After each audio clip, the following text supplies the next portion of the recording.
Card Quest, and you're watching the Sports Card Strategy Show on the NoOffSeason.com Sports Card Network. Be sure to check out FootballCardQuest.com for in-depth football card research and selling tips, because we all know there is no off-season.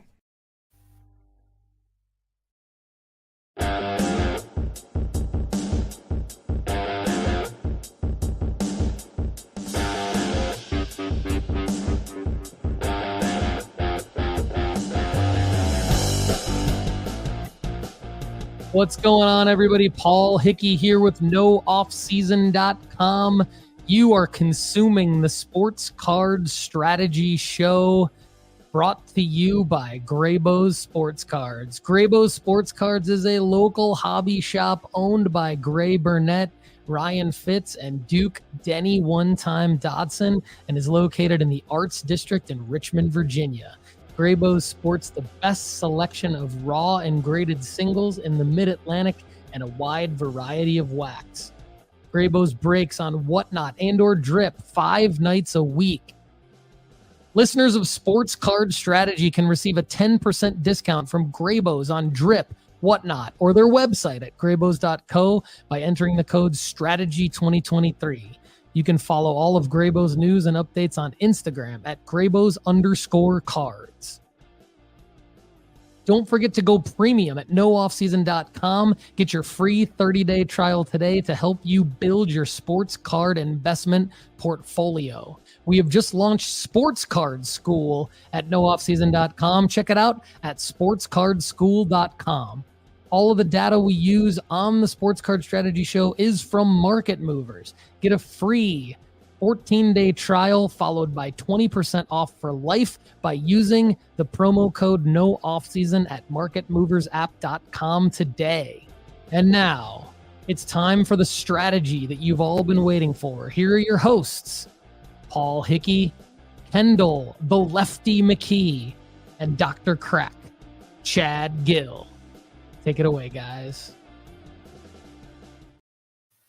What's going on, everybody? I'm Paul Hickey with NoOffSeason.com. I got my guys here, Connor Barnett, Lefty McKee, Dr. Crack, Chad Guell. We're trying to give Connor a nickname.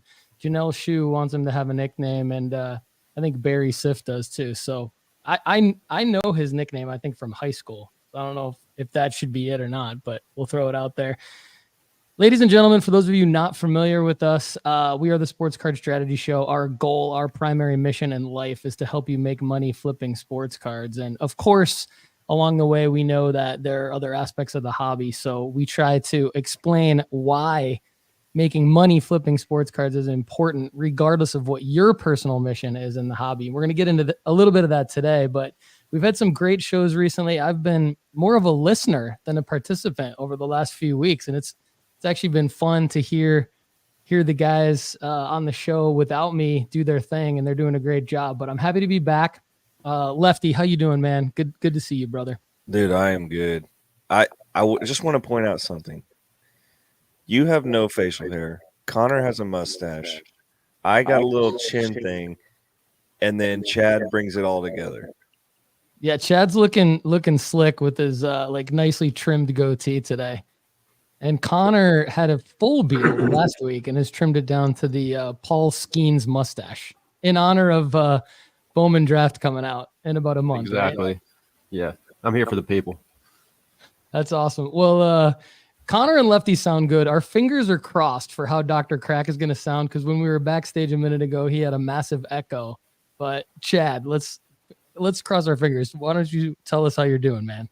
I'm doing great. Is the echo gone? Dr. Echo is in the house. I believe I don't hear the echo anymore. I turned off one of my microphones. I got a new camera, and the new camera has a microphone in it, which I've never had before. So I think that it was picking up both. So turned it off, and I think I'm good to go. All right. Well, this is a perfect opportunity to go into live chat, love, because everyone in the live chat can tell us how Chad sounds to them. He sounds okay to me. Lefty and Connor are kind of cringing though. So we're going to go around. I'm going to say hello to everybody since I haven't been here in a while. Luke Menkel in the house, Rusty Emmegart. Good to see you guys. Oh, my shoes. is all throughout the nooffseason.com sports card network, commenting on the football card quest and everywhere else, which is awesome. Janelle Shu, known as Cousin Shu, Craig's Cards 11, Sean G. LHT Reptiles. I love when I see new names in the live chat. Southern Soccer Idiot in the house. Stream Elements. That is maybe someone who knows Lefty from his Twitch channel, which we're now connected to. Ron Blankenship, Shane Graham, Adrian Charlie, Cleo Cards, Barry Sif, Greeny Green is like one of the OGs. Jeff Ulrich in the house. Good to see you. And the Mickey Shuffle. I think I heard this name in maybe one of the Wednesday deep dives, which are absolutely outstanding, by the way. Evan Bell in the house and a couple of people from Facebook. So good work. We can't see who you are in the live chat from the Facebook group, but we might be able to swap over there into the Facebook group to see who you are. So thanks again. Can someone in the live chat tell us how Chad sounds? Chad, why don't you talk to the people in the live chat a little bit? Yeah, I think I got it straightened out. Rusty says I need an electrician. I need a plumber, actually. Yeah, the light went off one time. Tell the people real quick why you need a plumber. We're feeling bad for you this morning. I've got to me, it's a brand new house I built 10 years ago. And last night I'm sitting in the living room watching football, and all of a sudden it sounds like somebody turned a hose on. And I'm thinking, what in the world is that? And we're trying to figure it out. And I'm walking into my bathroom, and the lever for my bathtub somehow exploded off of the tub, and it's just a shower of water getting up to the ceiling and on the walls and the floor, and it's like a bad cartoon. And I quickly cover it up with a towel, and I'm screaming and hollering, which is why I lost my voice. I'm screaming at the top of my lungs, turn off the water. And finally my wife was able to get on and shut off the master switch, and I spent all last night doing some basic plumbing in order to get the rest of the house allowed to have water, and just blocked off my bathroom. But I basic plumbing skills, not enough to fix this, so I got to call a plumber today. And I kind of almost lost my voice from screaming. And I got just a mess, water everywhere, subfloor. It's a mess.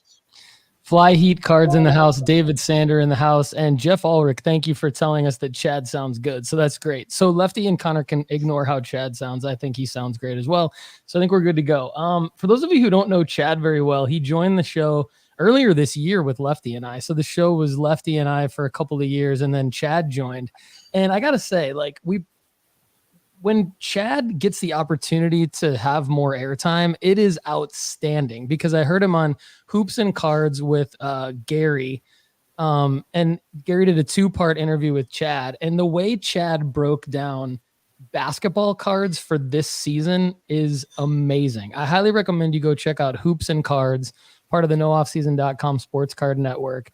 Look for the part 1 and part 2 with Chad Guell interviews. And I was taking notes. I mean, I was like, I knew Chad had all this in him, of course, because he's been on fire in the sports card strategy show for the last several months with Lefty and I, but man. And then the other thing too, is Connor and Lefty are killing it with their Wednesday deep dives. And then Chad did his first Wednesday deep dive on Wednesday, and I was just blown away. So I think we are all killing it here at the nooffseason.com sports card network. Props to all of you guys. And so Chad's story about his pipes are actually probably a better segue back into the L's of the week, right? Because that just sounds like a ridiculous L that I wouldn't be able to handle as a human being. I probably would have taken a run and never come back to my house for another week. So anyway, Chad, definitely kudos to you for sticking in there and trying to help around the house with that. That's crazy. We were texting you. We heard that none of your cards got damaged. I think that's probably what the audience is wondering, right? Are your cards okay? Yeah, it happened. My bathroom is right above the storage room downstairs, where I have probably 500,000 cards, but they're all in sealed plastic bins. So the one bin on the bottom was floating because there was a couple inches of water in that room, but all the cards are safe and secure. So I guess that's a W and a major L. Yeah, I guess it's the silver lining, even though we know you had some damage to your home. So we're all wishing you the best. But yeah, Chad's got like over 1 million cards. Glad to know that none of them are damaged. And Barry Siff and Sean G LHT Reptiles are dropping props to the deep dives and the articles on nooffseason.com. Go check them out. All right. I've got a kind of relatively long L of the week, which I think is going to be, it's more discussion based. And I think they're good things for the audience to know, because I'm in like year 3 of selling on eBay, and we've had a lot of people email us and submit questions as a premium subscriber through nooffseason.com/ask. And then of course we've launched Sports Card School at nooffseason.com, where you can get classes on how to essentially re-enter the hobby, what you need to learn, and then become an advanced flipper, and then become a high roller or navigate as a high roller if that's a goal of yours. And so we're dropping those lessons, and a lot of them have to do with how to navigate eBay, because eBay is the market. Even though there are a lot of other marketplaces, there are a lot of other places to snipe cards, but ultimately eBay is the most efficient place to flip cards. And so that's why we talk about it more so than other marketplaces. But we are diving into other places at Sports Card School and on the Sports Card Strategy Show. But I've got a couple things that are best to fall under the L of the week category, although I think they're kind of like interesting discussions. The first one is, I'm also going to talk about it in my W of the week, which is kind of this concept that you can sell a card too early, right? So in a nutshell, Chad and I have had some we've it's not that we have different philosophies. It's that like I think we've been executing slightly different strategies. Chad's using NBA as an example. Chad's kind of holding on to guys like Tyrese Maxey, and other super flyers. Maxey's more of a borderline safe, one of the safer plays right now. But anyway, he's holding on to them for more performance-based markers. I've liquidated and gotten out of it. And I think that when the audience takes our advice, it can be an L based on perspective, right? If you're taking my advice, wanting to get the maximum profit out of a card, that could be an L for you. But it also could be a win depending on if the player gets injured or if the player doesn't have a performance spike that's expected.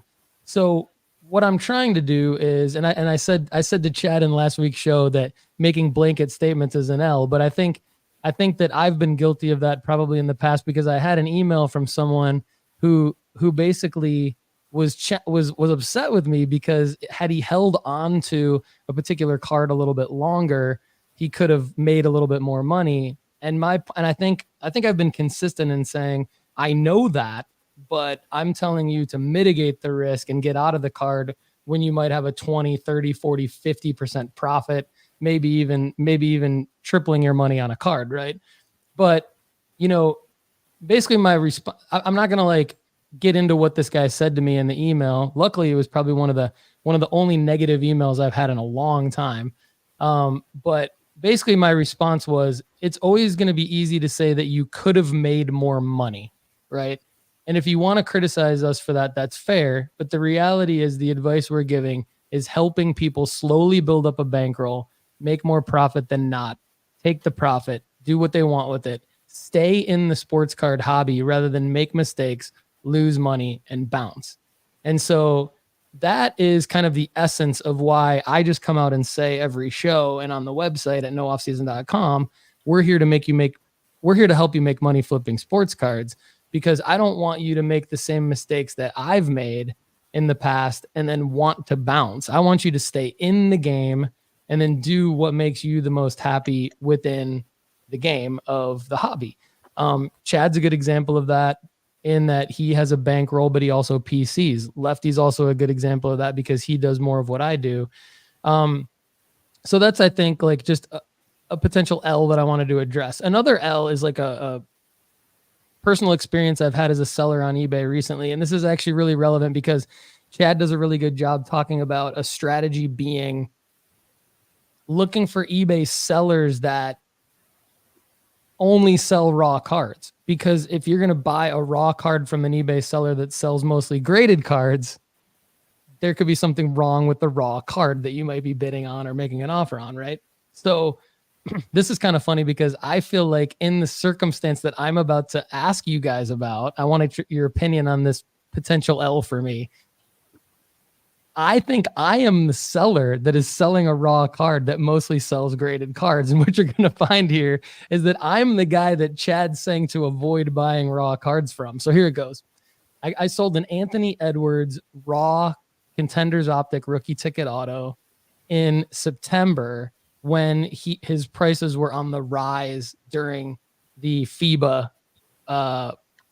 tournament. And so I sold it for almost $1,000. I had bought it for around $700. So it was a bit of a win. I mean, minus all the eBay fees and stuff, I didn't make that much money on it, but it was a bit of a win. I did sell it raw. I did do what Lefty typically advises, which is, now Lefty, I'm paraphrasing, so correct me if I'm wrong here, but typically what I've heard Lefty say is, if there's a bit of a flaw in the card, as long as you have really good photos showing the flaw, then you don't necessarily have to, in the title or the description, point out the exact flaws. Like, I mean, I know some people do. I didn't. So just full transparency, I didn't, but I posted good photos of the card. The buyer came back to me last week. Now, so this is 3 months after the buyer received the card.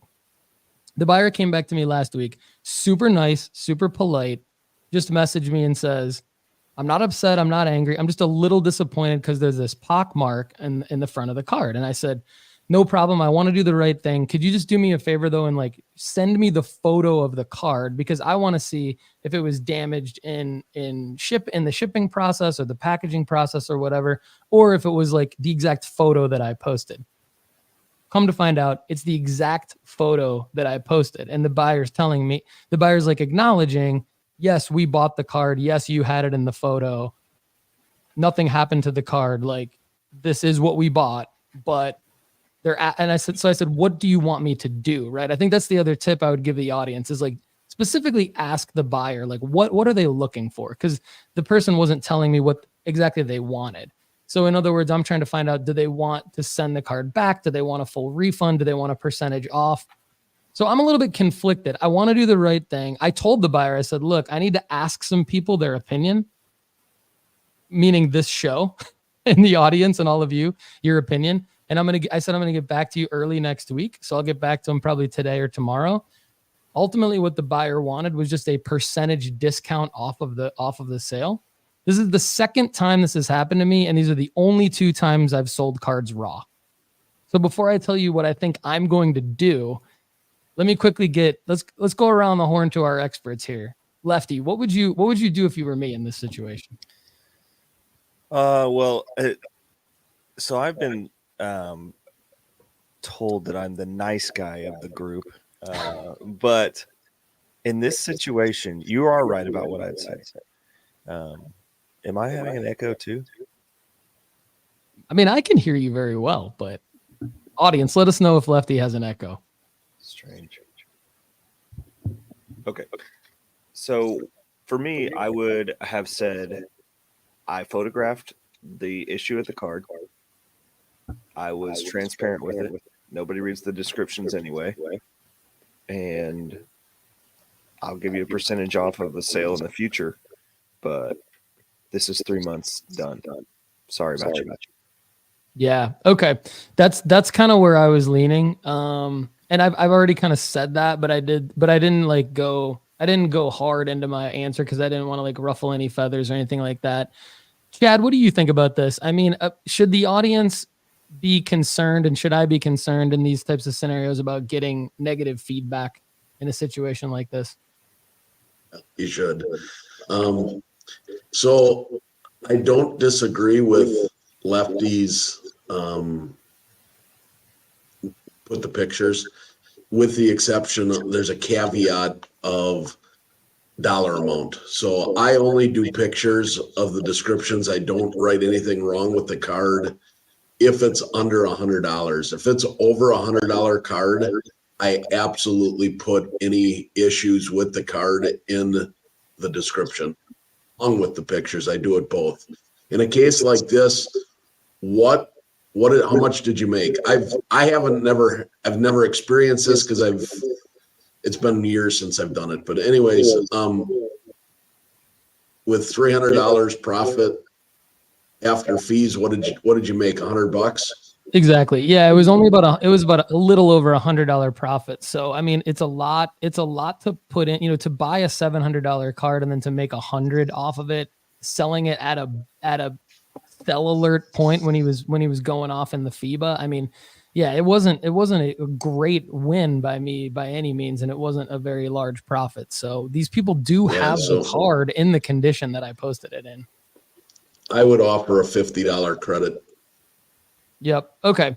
I was thinking something along the same lines just to avoid the negative feedback and just to kind of feel good about having a satisfied customer. I think I've been down the road too many times in my life of when people are upset about a little thing that just, in hindsight, it's just not worth the little, it's not worth being completely right when you can just sleep better at night knowing someone's not upset with you for some stupid reason. So I think that's probably what I'm going to do, Chad. And I appreciate everybody in the audience. People are putting great comments in here. Craig's Cards 11, Justin Stewart. Thanks for the awesome comments. Real quick, before we move on to the next thing, is the 3-month thing.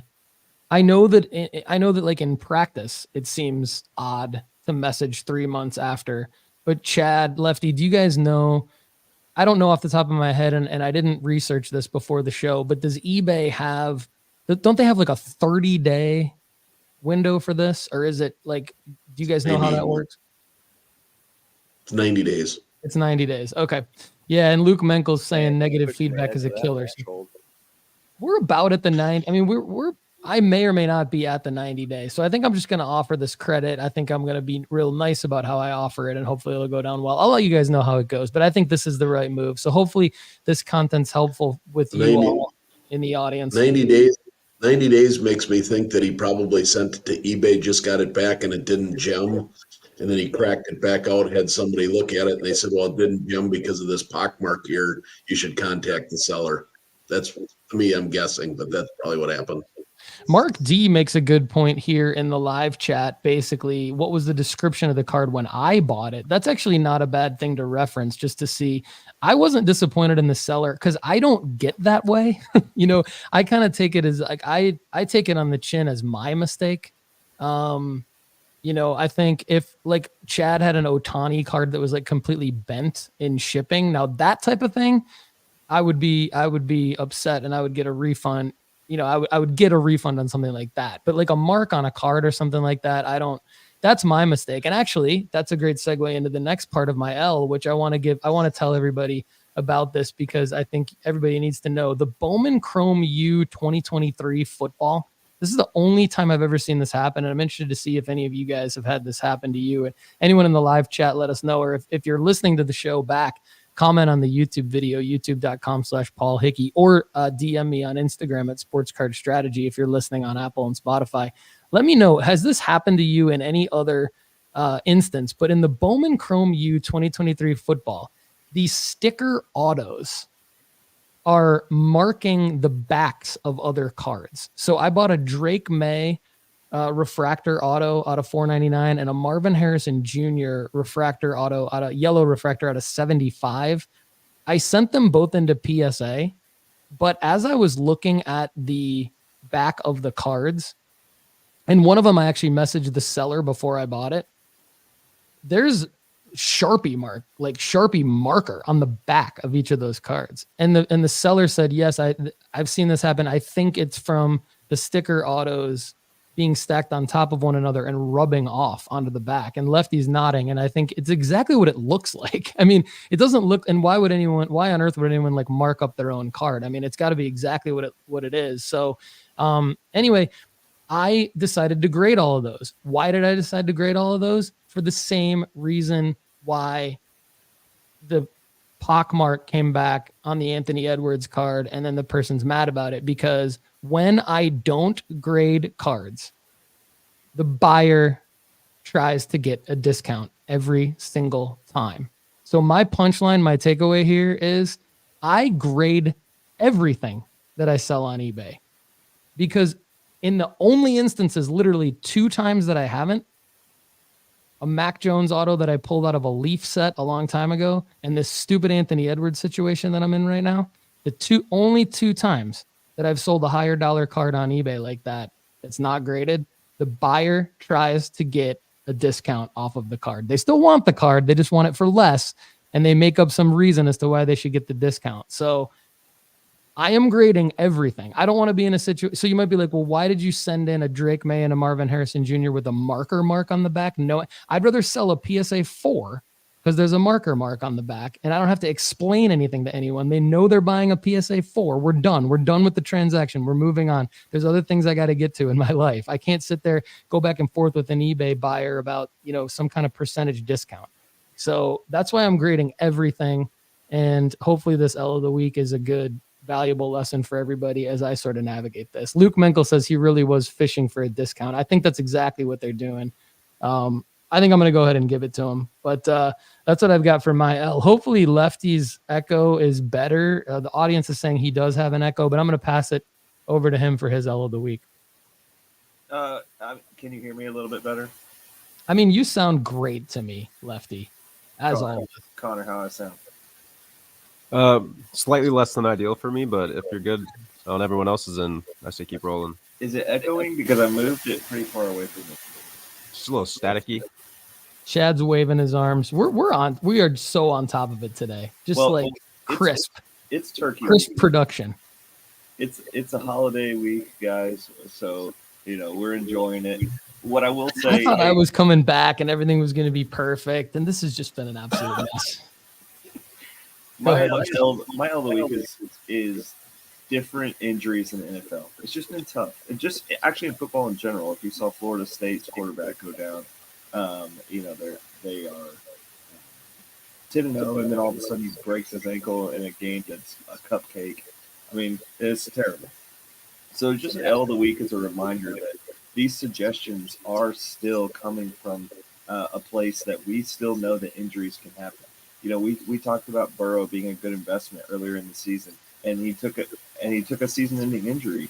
We talked about several different quarterbacks that are now injured. I mean, Paul's favorite Aaron Rodgers is a great. This echo is throwing me, guys. That's okay.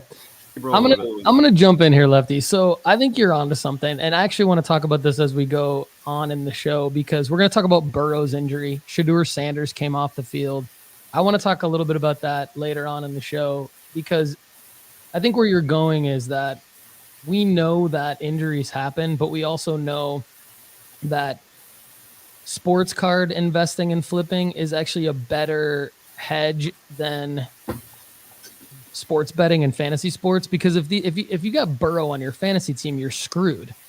If you've got Burrow cards, you're not, and we'll talk about that more. Same thing with Shedeur Sanders cards, even performance dips, like our guy Caleb Williams performance dip, right? So I want to talk a little bit about that more. So let's go over to Chad, because Chad's L in the show notes here is actually, I didn't bring it up as one of my L's. I had it in my notes, but I had enough under my L section today. So Chad, over to you for your L of the week, man. But this is also one of my L's.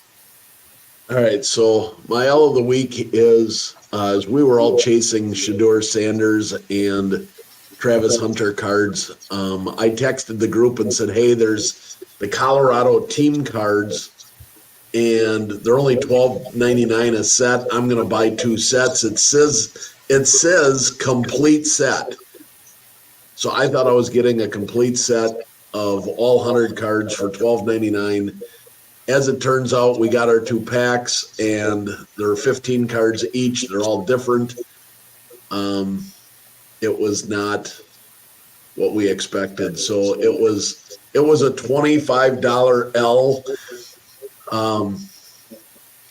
Actually, mine's a $20 L because I had 1 card in there that was kind of cool that I put up and sold right away for $5. So mine's a $20 L, but an L nonetheless. I will say I'm gonna give them credit for having a really good looking product. Like, I know it's a pretty new company. They're working with Colorado exclusively, I think. But it is a cool looking set. Yeah, But, I agree. what a financial loss, considering we didn't have any of the stars in any of our packs. And it was said to be the exact, like the full team set. Yeah, they're not working with Colorado exclusively because I see PSA is already has on it 2023 NIL trading cards for like Alabama and some other schools in their database. So there are actually people who have not only purchased these for other schools, but also had them graded at PSA. Okay. But Lefty, I agree with you. They're cool. They're nice They're actually nice cards. But Chad's point about this being misrepresented marketing is definitely right on there. But go ahead, Chad. So I emailed customer support thing. I don't know what I was thinking. I just thought I'd get a response. I got a response, and the response was, here's a middle finger. The response was, I emailed customer support and said, hey, I felt very misled. The packs do not have the entire complete set in like it clearly states when you advertise it. The response was, it is a complete entire team set. You have the ability to get a Shador and a Hunter, but nowhere in the advertisement does it state that there are 100 cards in a pack for $12. We're very sorry that you don't feel you got your money's worth. We'll give you 20% off if you want to buy another pack. Screw you. I love disgruntled customer Chad. He's like one of my favorite characters on the show. Which actually let's ask disgruntled customer Chad just a quick question before we go to Chad's W of the week. Disgruntled customer Dr. Crack Chad Guell. You were so mad at Panini with the Victor Wembanyama first look cards. The grades have come back better than everyone expects so far, right? I mean, are you eating some crow on this, or you still feel like you're right about the quality of those cards? I feel like I'm right about the quality of the cards. I feel like I got an absolute gift from SGC on those first 10 cards, 6 10s and 4 9 5s. I thought there was at least 1 or 2 7s in the bunch. So I'm not, it makes me think that I need to send more cards to SGC even with the lower values than PSA. If I can turn a 7 to a 9.5, I'm all over that. Yeah, I agree. I mean, Luke Menkel's in the comments saying the quality was trash. Shout out to Scott Fuquay, who's been a longtime listener of the show and a premium member at nooffseason.com. He emailed me, basically said the same thing happened to him at SGC. He said he only graded like 7 out of the 20 for the same reasons you and Lefty decided to do. And he got like better than expected grades at SGC. So we'll see what happens with, you haven't gotten any of your PSAs back yet, have you, Chad? No, my PSAs are stuck in step 4 grading for the last 2 weeks. So we'll see where it goes. So are mine. Okay, Chad, what's your W of the week, man? My W week, third week in a row, I finished off one of my 20 card bulk plays from back in summer. This one, there's a theme to this. I went with the Concourse Silver, which I know Lefty hates select cards, but they make good plays in bulk. So I bought, it was a 20 card play of Tua Silver Concourse rookie. However, this one, I did buy 27 of them to get 20 that I felt were grade worthy. Of the 27, I averaged a $10.50 each after tax and shipping. That was my cost on them. I sold 7 of them. I did not think they were grade worthy. And after fees, I lost $12 on 7 cards, which is not bad. The 20 I submitted, $19 a card, $30 each way for shipping. Had a total investment of $723.50. I got 15 PSA 10s and 5 PSA 9s. The average sale of the PSA 9s was $36, or a net of $30.96. The average sale price of the PSA 10s were $88, or a net of $75.68.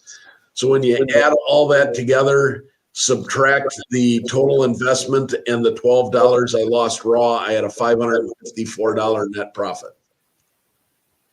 I mean, like echo or no echo, light going off or no light going off, I mean, this is compelling stuff right here. Like Chad dropped this with the Burrow play in last week's show.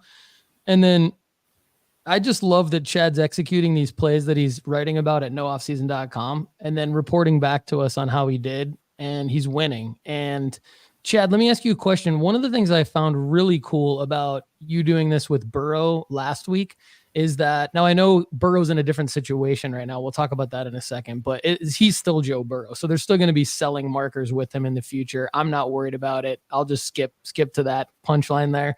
But with your Burrow play, one of the things I heard you mention, and I don't know if anyone else picked up on this, I'm sure some people did, but you said something along the lines of you had sent a certain amount to SGC. You had sold for profit those cards. You then had a certain amount still at PSA. You said you were going to take the profit from PSA that you already had. That was going to cover the PSA grading fee. Then anything else beyond that, when you got those PSA graded cards back and sold those, that would be your total profit minus fees. Now, I thought that was super astute because I don't think necessarily everyone always thinks of that. Like I didn't think of that kind of thing for like the first 12 to 18 months that I was flipping sports cards. It's not that I didn't think of it. It's just that I didn't realize how quickly the grading fees add up. So my point here is you have to account for the grading fees that are sitting at PSA that you haven't been charged yet. Right. So I thought so I guess my question is, first of all, statement, great job on that. Question, how often do you do something where you would take like maybe say you have 25 of a card like this 201, you send 5 to SGC first, and then you send 20 to PSA. Is that a strategy of yours, or why did you decide to do that with the Burrow cards? That wasn't with the Burrow cards. That was with the Wemby cards, the Wemby Panini Instant. When I do these bulk plays, they're strictly PSA. And I think my lagging and my echo was because Lefty had his mic on. Now that he's muted, it sounds better to me. But anyways, the Wemby Instant, we had 25 of them. So I sent 10 off because I wanted to be first to market, and then the other 15 to PSA. I made enough money on those 10 that I sent to SGC that it covered the cost of all 25 cards. It covered the cost of the grading at SGC and the grading at PSA. When I get those 15 cards back from PSA now, every card, whether I get $1 a piece or $50 a piece, they are pure profit. The SGC 10 cards covered the whole entire play. So I've got 15 cards coming back from PSA now. When they come back, I have $0 invested in it. Okay.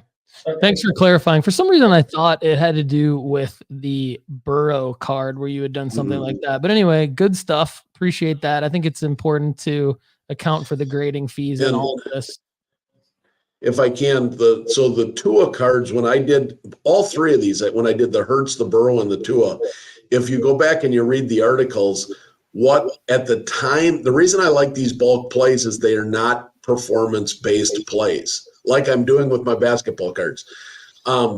These plays are relatively safe because, like the Tua at the time, the PSA 10 Tua, when I recommended this play, the PSA 10 Tua was $125.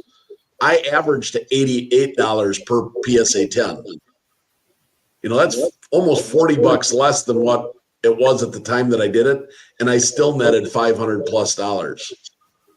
Yeah, that's a great point. We had a question come into the Overflow show last week for premium members at nooffseason.com/ask that had to do with what was a good buy-in point for those bulk plays. And I think like my answer was that you're writing those articles. We're publishing those articles at nooffseason.com at the time we believe it is to buy them. So AKA you wrote those football buy articles at the time during the football offseason where we felt it was a great point to buy them. It was like March, June. That's when those articles came out. So now you're in a situation where regardless of what happens to the overall PSA 10 or PSA 9 card price, because it's not performance based, the price of that card could go down, but you're still going to profit on it. Now with Tua, maybe his card price went up, so you profit a little bit more.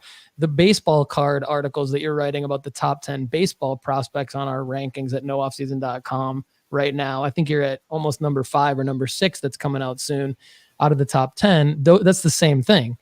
Connor says 8. So Chad's already at number 8, which is awesome. So go check those out at nooffseason.com. And the point is, whatever price Chad has on the actual card prices and the expected PSA 10 price based on the price now, we're not necessarily saying we expect this card to go up to XYZ value by the time you get it back and sell it, but it's implied because of the fact that we're telling you to buy it now. We're only going to tell you to buy cards at the time that we think it makes sense to buy and leave out any performance-based markers. The performance-based markers would be a total bonus at that point. So, Lefty, W of the week, man. What do you got?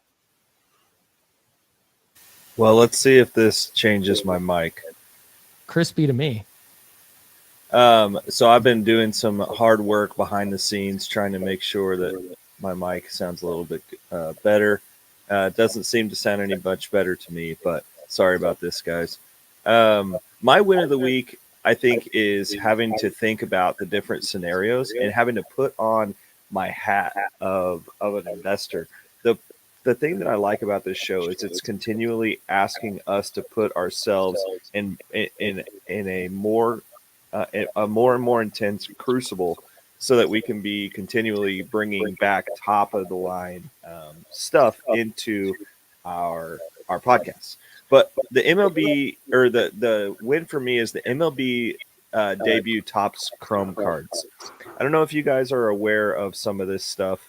Okay, now my echo is completely gone now that Paul has muted his mic. I wonder if that's part of it. But the Topps MLB debut cards is such a cool thing. I don't know if you guys know what I'm talking about, but it's the one-of-one debut patch cards. It is a RPA essentially for baseball that Topps Chrome has done, and it is phenomenal. It's a white glove experience as well. So what they did was they put all of these cards are showing up, unless there's only one set that they're not, because it's a super exclusive hobby product that's very taken care of. But if in the other products, they are white gloving the experience, is what Topps has said. So if you pull the card, it's basically a redemption. And when it comes into a redemption, you basically come back and you put it in there, and it's a white glove experience from Topps, where they send you the one-of-one that you are expected quickly, apparently, because they have them all on file already. So you don't have to deal with all the lag and delay of a regular redemption.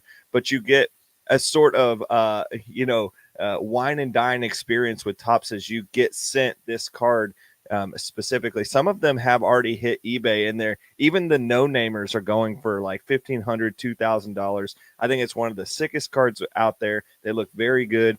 For those of you that are unaware, the patch on it is actually what they are wearing on their jerseys during their debut game. So this is literally a jersey worn product.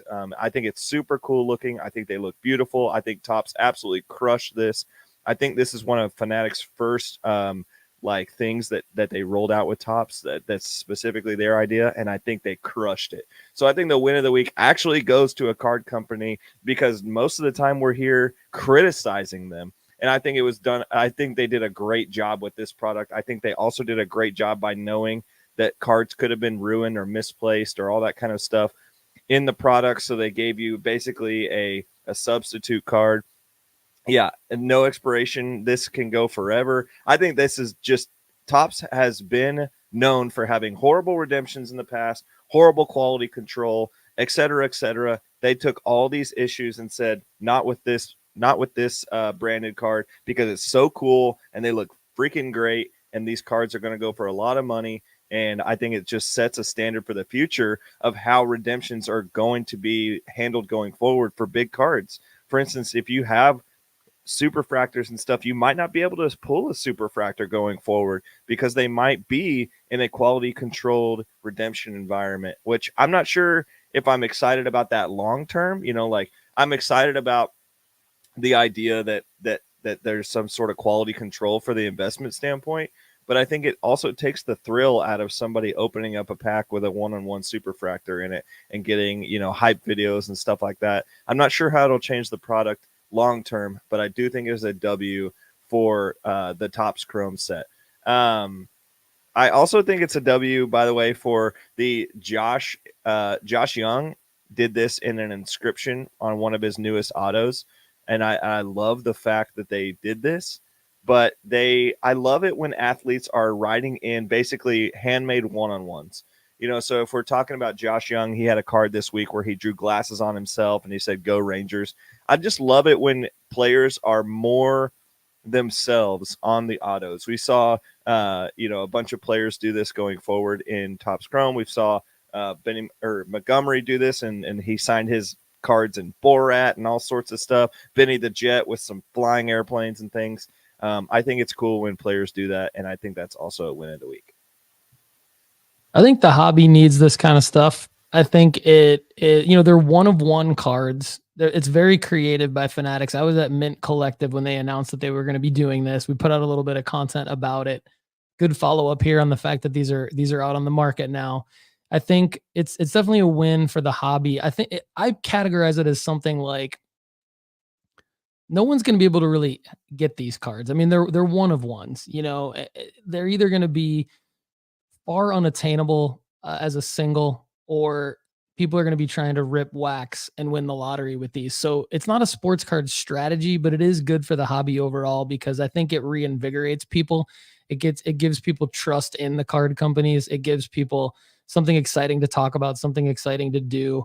And we talk about fun as part of the hobby. And that's actually a good segue into my W of the week before we get into the audience Q&A stuff, our audience L and W stuff. But before I go into mine, I mean, I had to look up Crucible in terms of the context that we would relate it to the sports card strategy show. It says literally, this is from vocabulary.com, literally a crucible is a vessel used for very hot processes like fusing metals or flipping sports cards. So there you go, Lefty, good work. It's right there on vocabulary.com. Nice job. Our very own vocabulary expert. And now that we have we've now successfully, I think, transitioned from your weekly conference call to your actual sports card podcast. Now that we're muting ourselves. What I wanted to talk about in my win of the week is just real quick, why making money is fun for me. For those of you who didn't listen to last week's show, go back and listen, and then this will make sense. But to me, making money is fun because if I were buying sports cards, spending all of my hard-earned money from my other jobs, I had a bunch of sports cards sitting around my house. And whenever I tried to sell a sports card, I lost money on it. That wouldn't be fun at all. I think that when you're losing money or when something becomes too expensive for you, you punt, right? Like a lot of people spend a lot of their money on golf. They become addicted to golf or fishing or whatever. And then how many times can you just enjoy being outside before you're like, I suck at this and it costs too much money to keep doing it, right? I mean, I think whether or not you like my analogies, it's true for sports cards. It's like we need people to stay in the hobby. We need them to have as much fun as possible in the hobby. Otherwise, they're going to leave. Life is expensive. Life is busy. All of you are busy, so we appreciate you listening, and we want you to make money. Otherwise, we're just sitting here talking about sports cards. So making money is important. Making money is fun for me. And even if I'm not taking flyers on guys like Tank Dell, like Ryan Painter does, I'm still having fun. And so the reason I mentioned Tank Dell is just because that's another win of the week. Props to Ryan Painter, who wrote a bunch of $20 play of the day articles at nooffseason.com during the football offseason. Wrote one about Nathaniel Tank Dell, who's just had a heck of a rookie season. And he's blew up yesterday. I mean, just absolutely exploded. So I just wanted to give another win of the week. nooffseason.com's very own Ryan Painter. Haven't heard from him in a while. Hope you're listening. Hope you're having a great day, Ryan. All right. I think we're done with L and W now, guys. So Connor, let's bring in the audience L and W and see what we got going on from the audience. Yeah, the boys and ladies are active today in the chat, which we'd love to see. So keep it up there and make sure to drop your questions, and we will get to them during the audience Q&A. But kicking things off for the audience L's and W's, we got Janelle Shue. L is Burrow's injury, but plans to quickly turn that into a W by buying some cheap cards this winter. Had recently bought a base Don Russ Burrow, but fortunately didn't spend too much. So we'll keep for the next year. Sounds like that's going to be similar to Paul's strategy.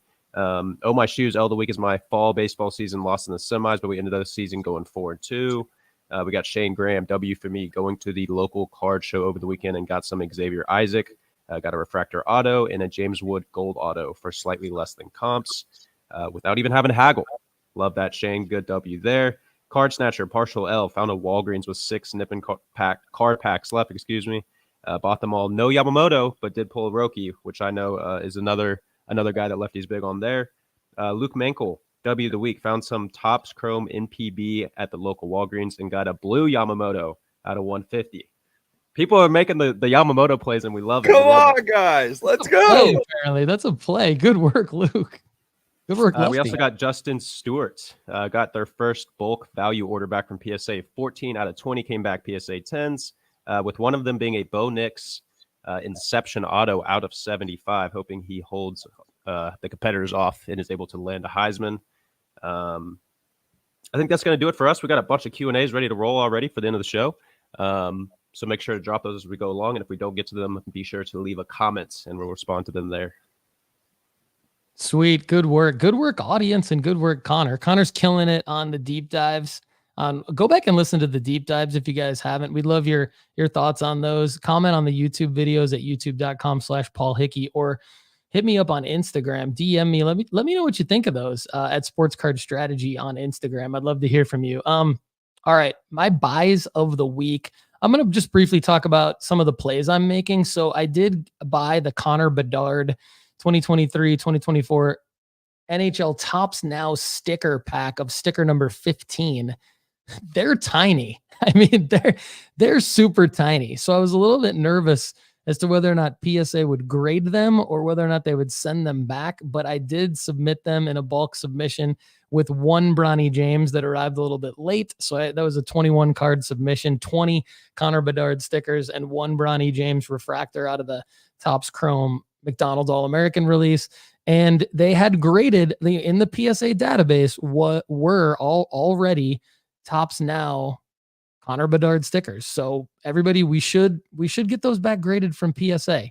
Other plays that are at PSA right now are the Victor Wembanyama base card 25 pack of the Panini Instant number 19 that we've been talking about a lot. There's a Bronny James bulk submission. I have already submitted all of my Topps Chrome refractors, bases, variations, all that stuff of Bronny James of the McDonald's All-American release. Anxiously awaiting the Bowman Chrome first that you will have in the USC uniform.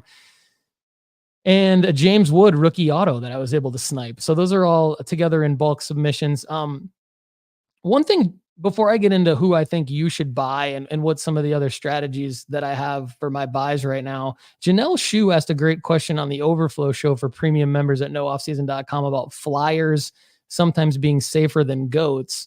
And the way that I think we all had similar answers, but the way that I broke it down is that you can have both. So we talk about goats, heroes, and Flyers, and Lefty and Connor talked about this on their Wednesday deep dive.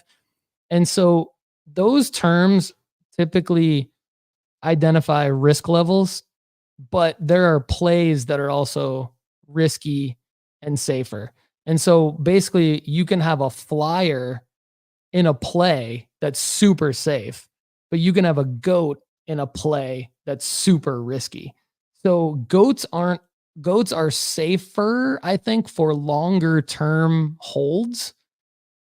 Heroes are debatable and Flyers are risky for longer term holds. But what I've been doing is I've been buying Flyers that I think are super safe plays for shorter term flips. And that's where you have like the Victor Wembanyama flips that I've had, the Caleb Williams plays that I'm making, the prospects that we talk about in the top 3, all of those plays, those guys are all Flyers, but they're super safe plays. But I think it was very astute of Janelle to kind of bring that up and say, can you have a GOAT that's risky? Can you have a flyer that's safe? I think yes, that's exactly what we're talking about.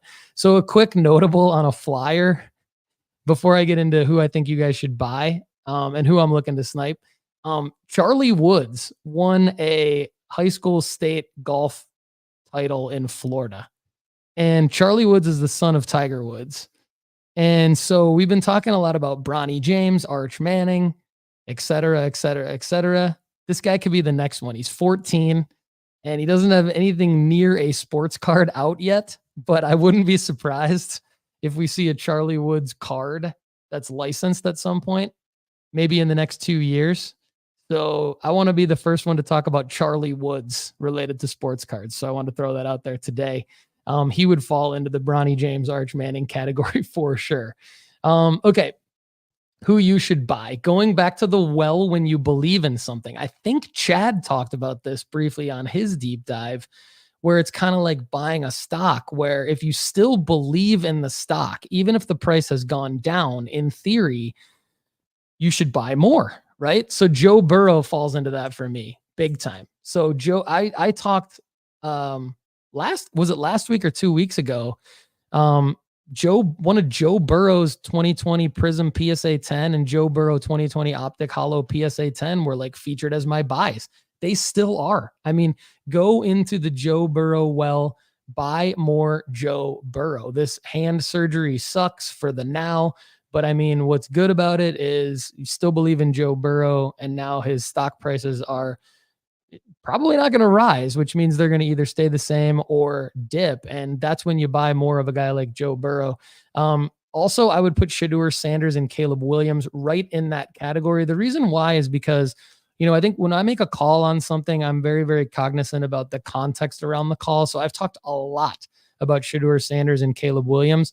And I just want to reiterate that my selling point for Caleb Williams has always been the NFL draft, the hype to the lead up of the 2024 NFL draft.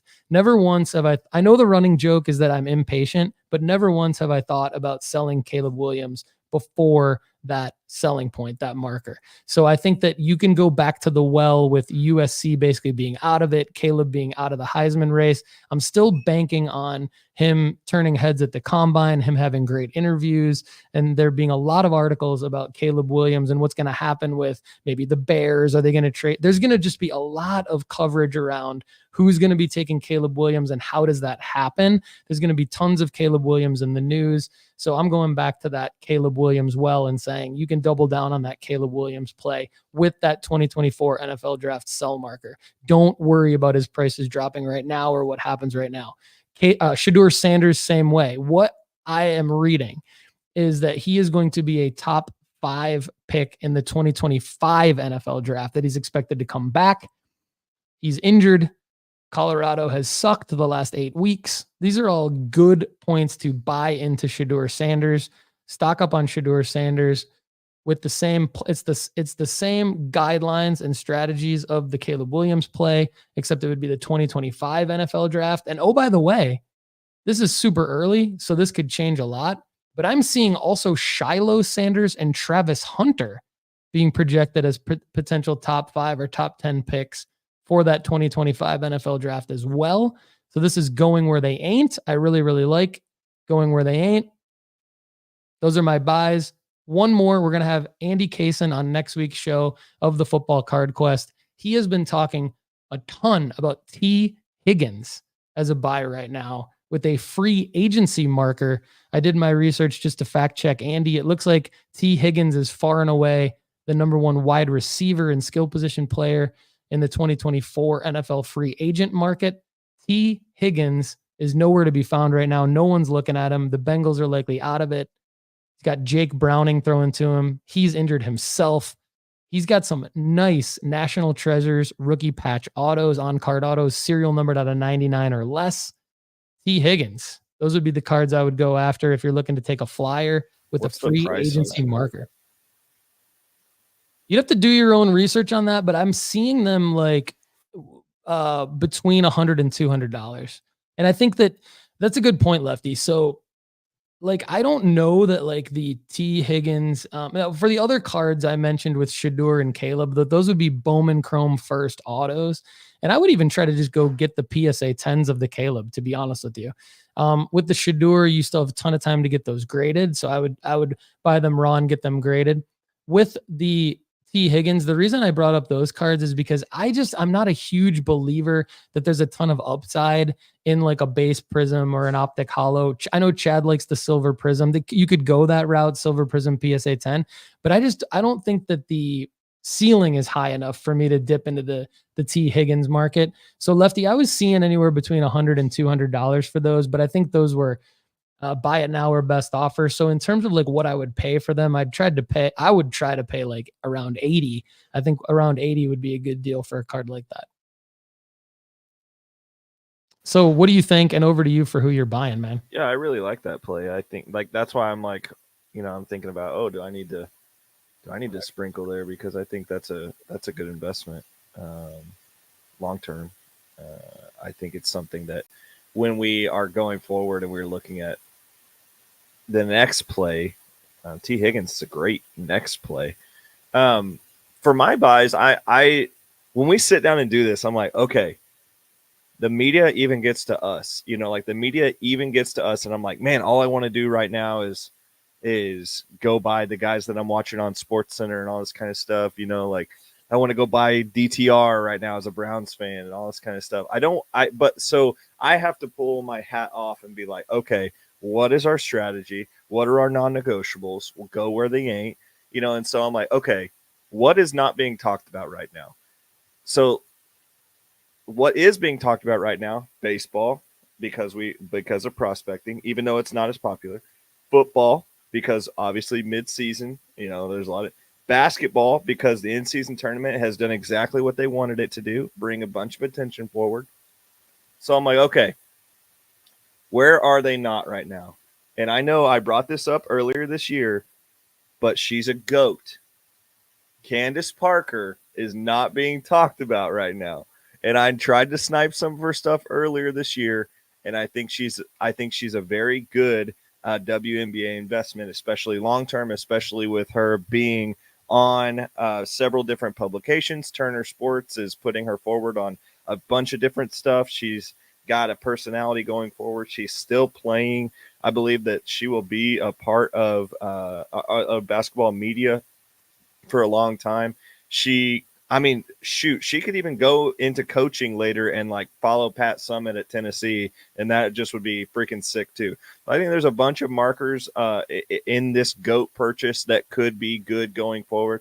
I think Candace Parker could do some things that would even surprise me, and maybe get into coaching in the NBA or something like that. I just think she's the kind of person that seems to be like her market is not over. She still wants to be pushing for some of those top end plays and do stuff that no one else has done before, and so I could see her being what I am referencing. Now, this is media wise, I see her as more of that LeBron type character, where even after her career is over, she's going to be heavily involved in the media, doing good things and like being a commentator and things like that. So I think Candace Parker is still a good buy for me for my solid portfolio long-term play.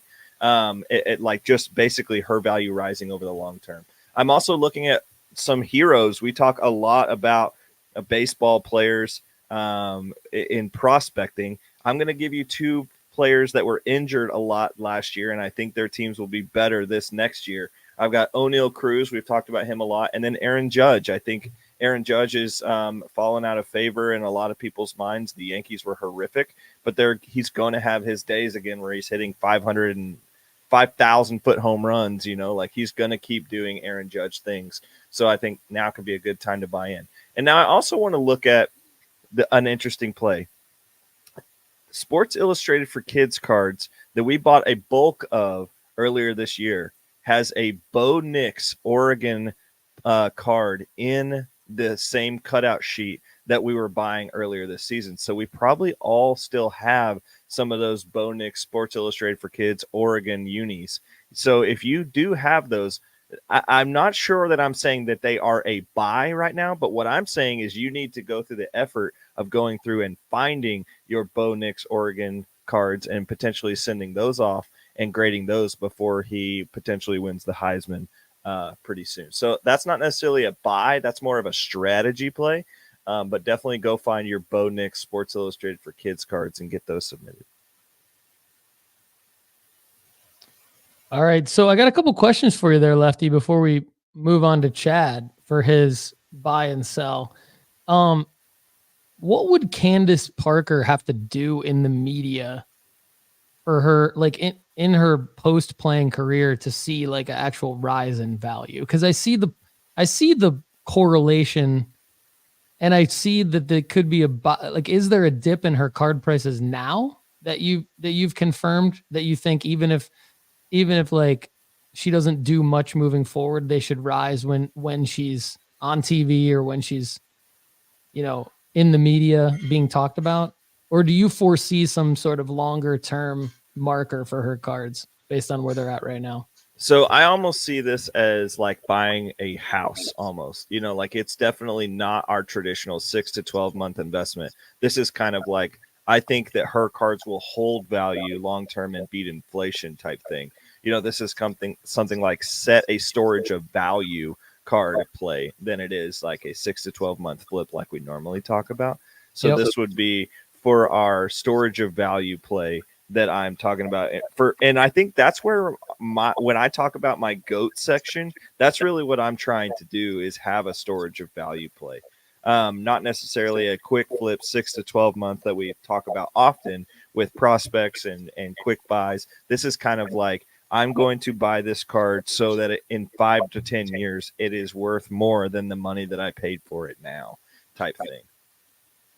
Okay, because I would say to the audience that I'm not a believer that Candace Parker is a household name. Like I think that Candace Parker is a phenomenal athlete and she's great in the media, and I totally agree with you on all of that. But I've been down the Becky Hammon road before. I think Candace Parker probably fits that category. I just don't know that people are going to know who she is enough to actually have her card prices. I think she'd have to become president of the United States, and I don't think that's likely. So, but anyway, the other question I wanted to ask you is, I wanted to just kind of clarify, I think, my experience on the Bo Nix SI for Kids cards. I think we may have led people a little bit down the wrong path with SI for Kids cards unintentionally. I think we started talking about SI Kids cards specifically for the Victor Wembanyama card, like specifically. And that was the one that really turned the profit for everybody, because Victor Wembanyama is the player. Like, he's the player that I'm going to continue. The reason I mentioned my plays that I still have at PSA is because, like, I'm going to continue to make money on Victor Wembanyama, period. But I think that, like, when I told everybody to buy the magazine, I was looking out for people to spend like $20 for a 2-year period of time to get sheets of cards, to be very strategic about the ones that they rip out and send off and grade.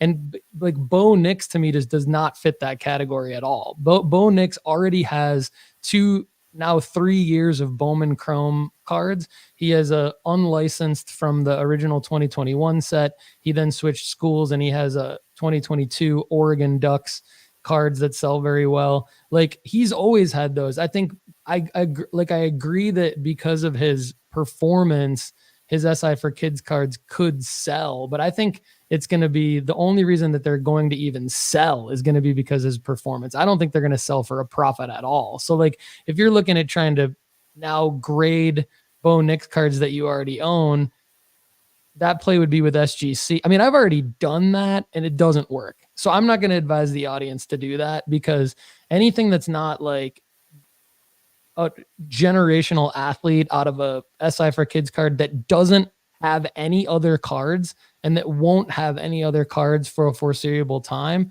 those to me are the only SI Kids cards out there. John Rahm, Scotty Scheffler, those are guys that don't have any other cards. Those are guys that have markers coming up. Rose Zhang is one, and we got a comment from somebody who got it back from PSA as too small to grade. That sucks. Here's what I would do with that. 2 things. When you submit those cards to PSA, put a sticky note on the outside of the card saver that says, if this card is ungradable, please slab as authentic. If they don't do it, because then you would get it back at least in an authentic slab, and now your $19 isn't wasted and you can sell it. If they don't do it, send it and they send it back to you, send it to SGC and have them do it. They'll do it, and then you'll be able to sell it in a slab with your Rojang. I just want to caution people on the SI for kids cards. Connor, I know you wanted to challenge our buy recommendation, so what you got, man? I'm gonna start with Lefty just to keep cohesion here. Lefty, last week someone that I think it was last week, someone that you pitched was Caitlin Clark. And I think for people dipping their feet in the women's basketball scene, Caitlin Clark, I'm curious to see your thoughts on buying Caitlin Clark over trying to pick up Candace Parker Prince right now, just because I think Caitlin Clark is such a dominant force. And rather than trying to allocate your funds for women's basketball in different locations, do you think it'd be more fortuitous potentially to just have all your funds going towards women's basketball to be invested in Caitlin Clark? She's going insane. 31, 8-8 this year. Last night she had like 36 points and she played just over 30 minutes. So curious to see your thoughts on spreading yourself around the women's basketball world. Yeah, I think that Caitlin Clark is, the more fun investment for me, for sure. I'm just trying to think of names that we don't talk about every week, and we come to the show and we talk about Victor Wembanyama and we talk about we talk about Jackson Holiday a lot. So, but yeah, Caitlin Clark is just a person that I would and am investing in. And I think she is going to be a dominant force and has the potential to win a national championship, because the LSU program is having a lot of issues right now. If you guys want to go look that up in the media, but then there's also the UConn is not UConn, Stanford is not Stanford. And so this Caitlin Clark team has the ability to run for a national championship, and she's already going to be probably like number 1, number 2 WNBA pick. So, yeah, I think she is a great play.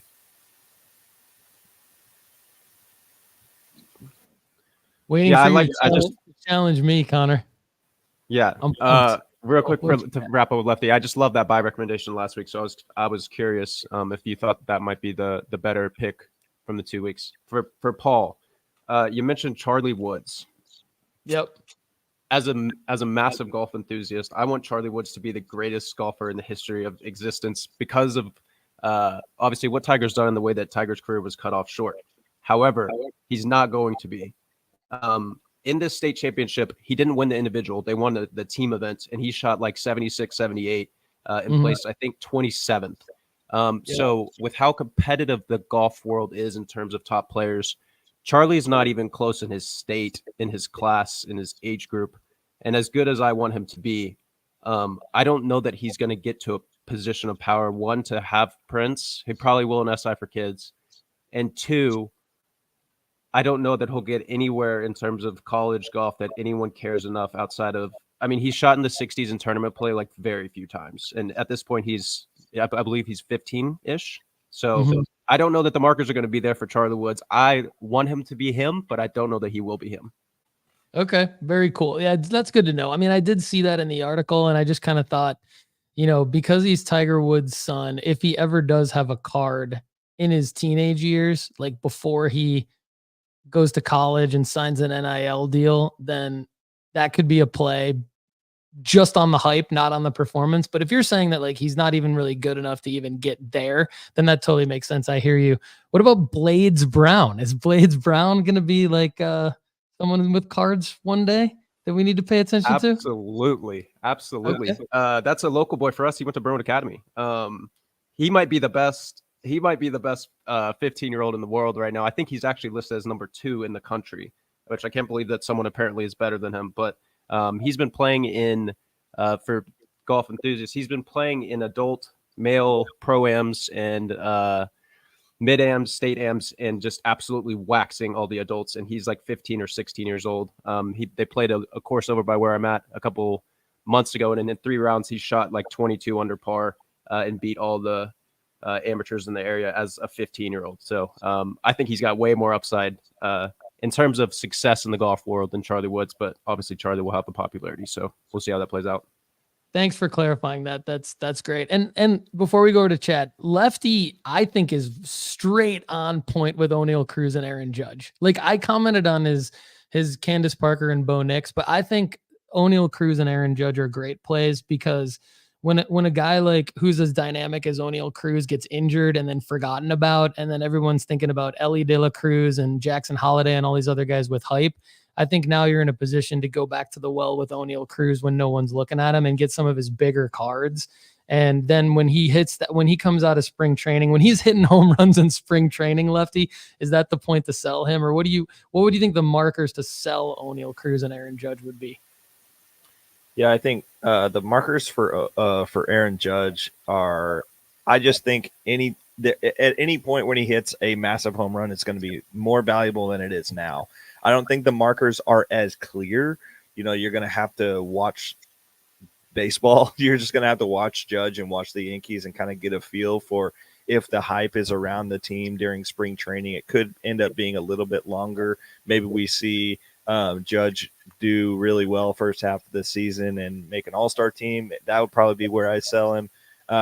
I think that's the very clear marker, but there might be some non-clear markers around his gameplay going forward. But for Oniel Cruz, I think the markers will be when people are reminded of how good he is.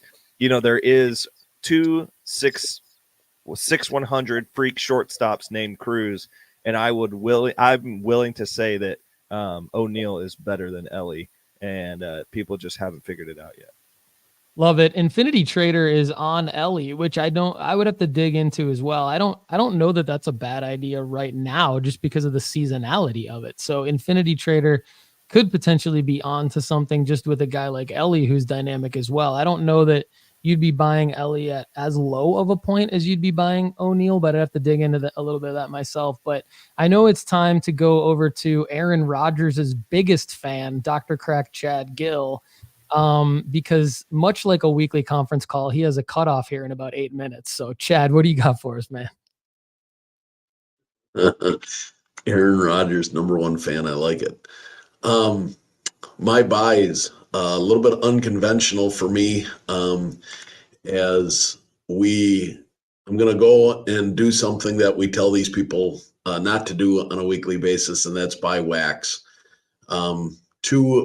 And I'll justify my thinking here, but I am buying 2023 Bowman Draft hobby boxes. They are to be released on December 12th. I've got my pre-order in. I've got 2 hobby boxes ordered, as well as I've got 2 hobby boxes of the 2023 Upper Deck Series 2 hockey boxes. Now, my play with the Upper Deck Series 2 hobby boxes is I am not opening those. I will not rip those. That is strictly a flip towards the end of the season when Connor Bedard goes nuts. I plan on selling those unopened. The Bowman Draft, I'm going to rip the crap out of both of those boxes and hope for some good autos and Bowman firsts on those. Other cards I'm buying is Giannis. The start of the NBA season has not gone the way everybody thought it was going to go with a few teams. The Bucks are one of them. They have struggled to find some cohesion. I think the coach, I was not a Coach Bud fan, but Coach Griffin is a moron. I do not like him. I wish they would fire him like before Christmas and bring Terry Stotts back, if anything. Bring a coach that actually knows what the hell he's doing. Griffin is just out there. I don't know what he's doing, but he's not doing anything for the team. Secondly, Giannis has said that this is Damian Lillard's team. It is not Dame's team. It is Giannis's team.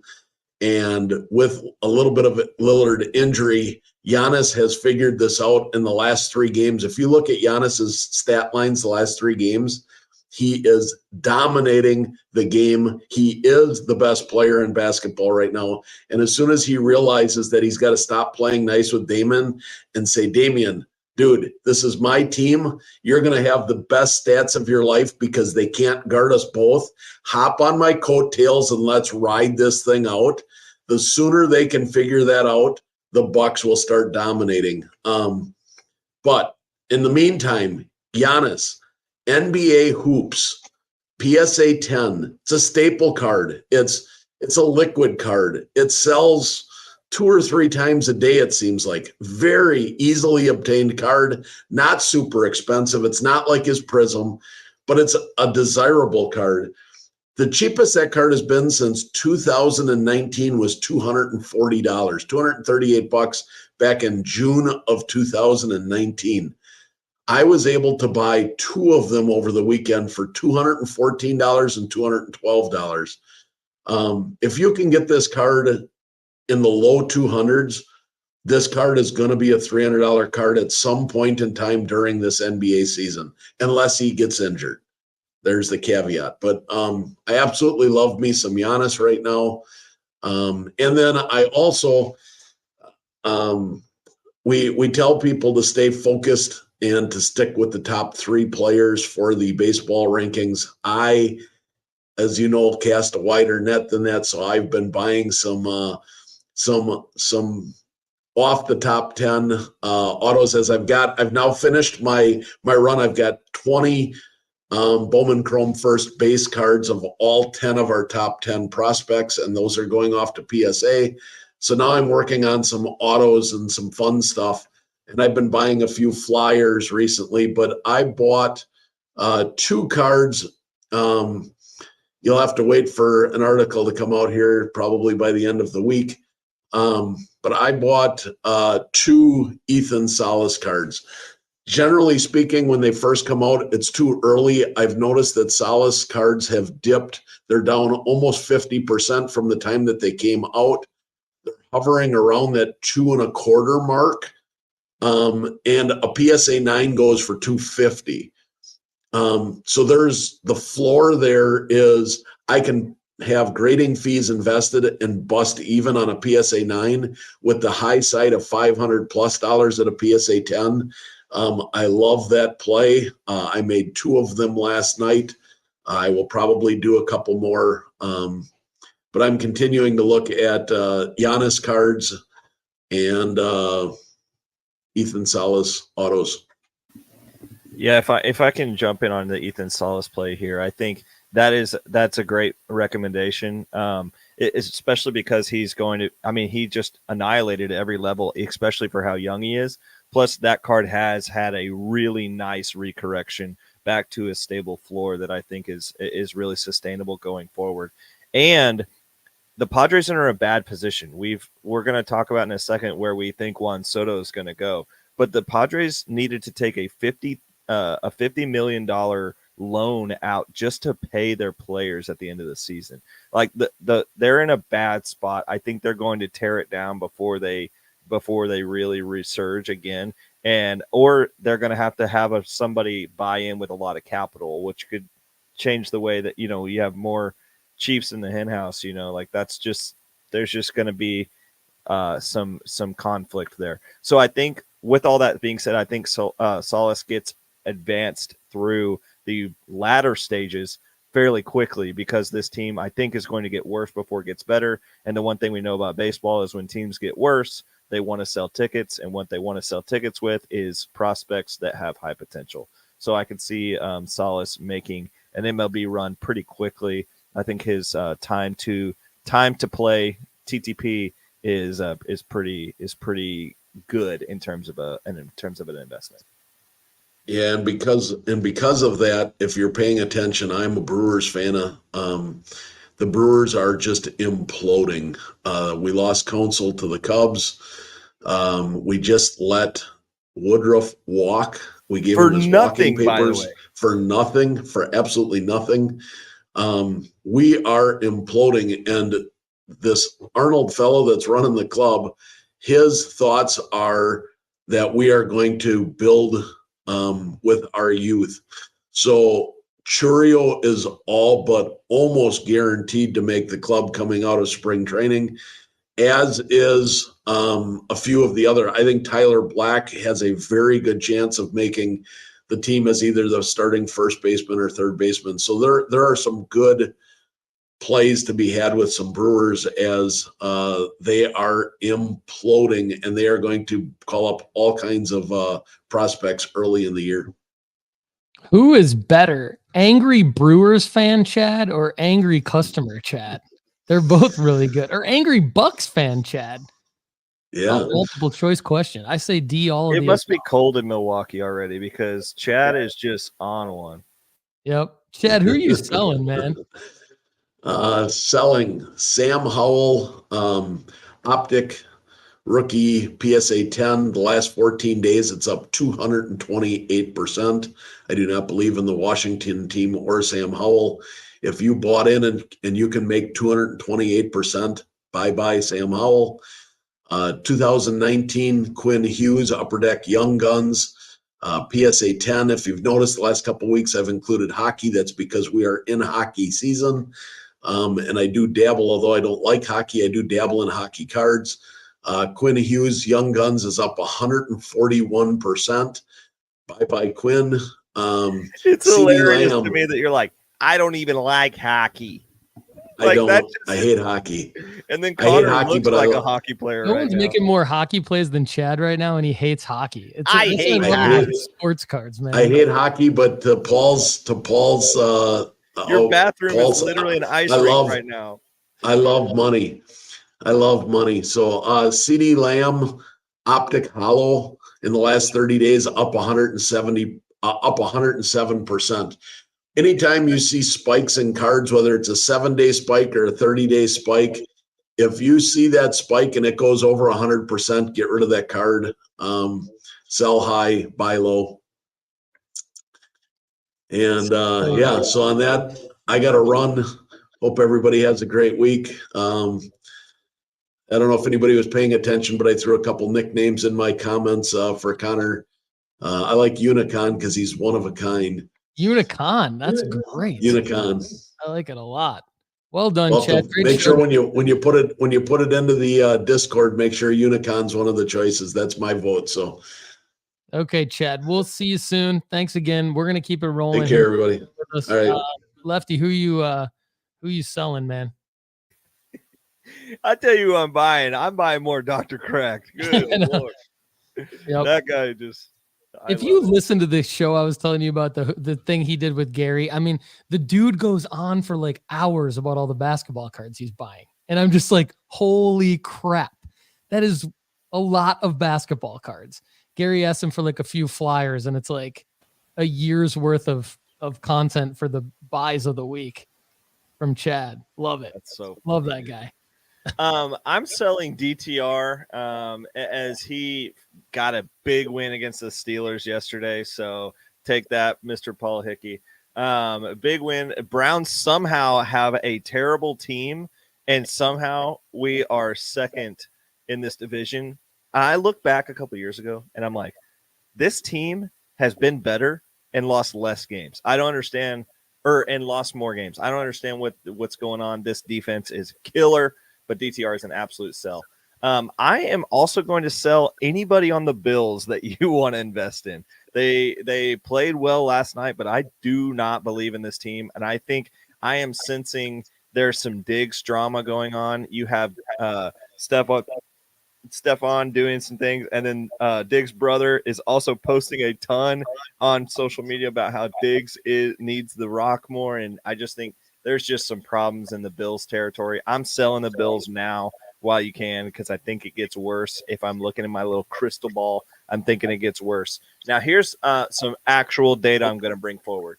In September 1st or September 2nd, the Monday of that week, I advised that we should be buying Max Verstappen Topps Chrome cards. And Paul, you were like, yeah, I think we should wait till December. And I'm like, I hear you. And I think we should buy Max in December. But I think we've got some run here that is doable. And so I ended up following my own advice here. And I'm going to share this chart real quick. Freaking Lefty, don't get distracted by the graphics on the screen. Just articulate because most people are listening anyway. Okay, that's true.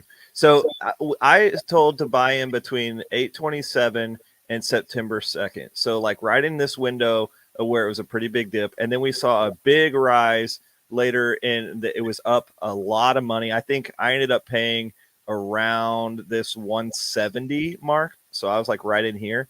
So the card right now is at 181. He just won the Las Vegas Grand Prix. Next week is the last race of the year, and I believe we will see a little bit of a rise here when they give him the final championship, and when Red Bull like gets their big trophy. Of course, he's already wrapped it up, but when they do the ceremony for Max Verstappen winning, I think we will see back up to this level of a rise, back up to the $250 range, and so that's a nice $50 to $70 flip depending on how many fees you had.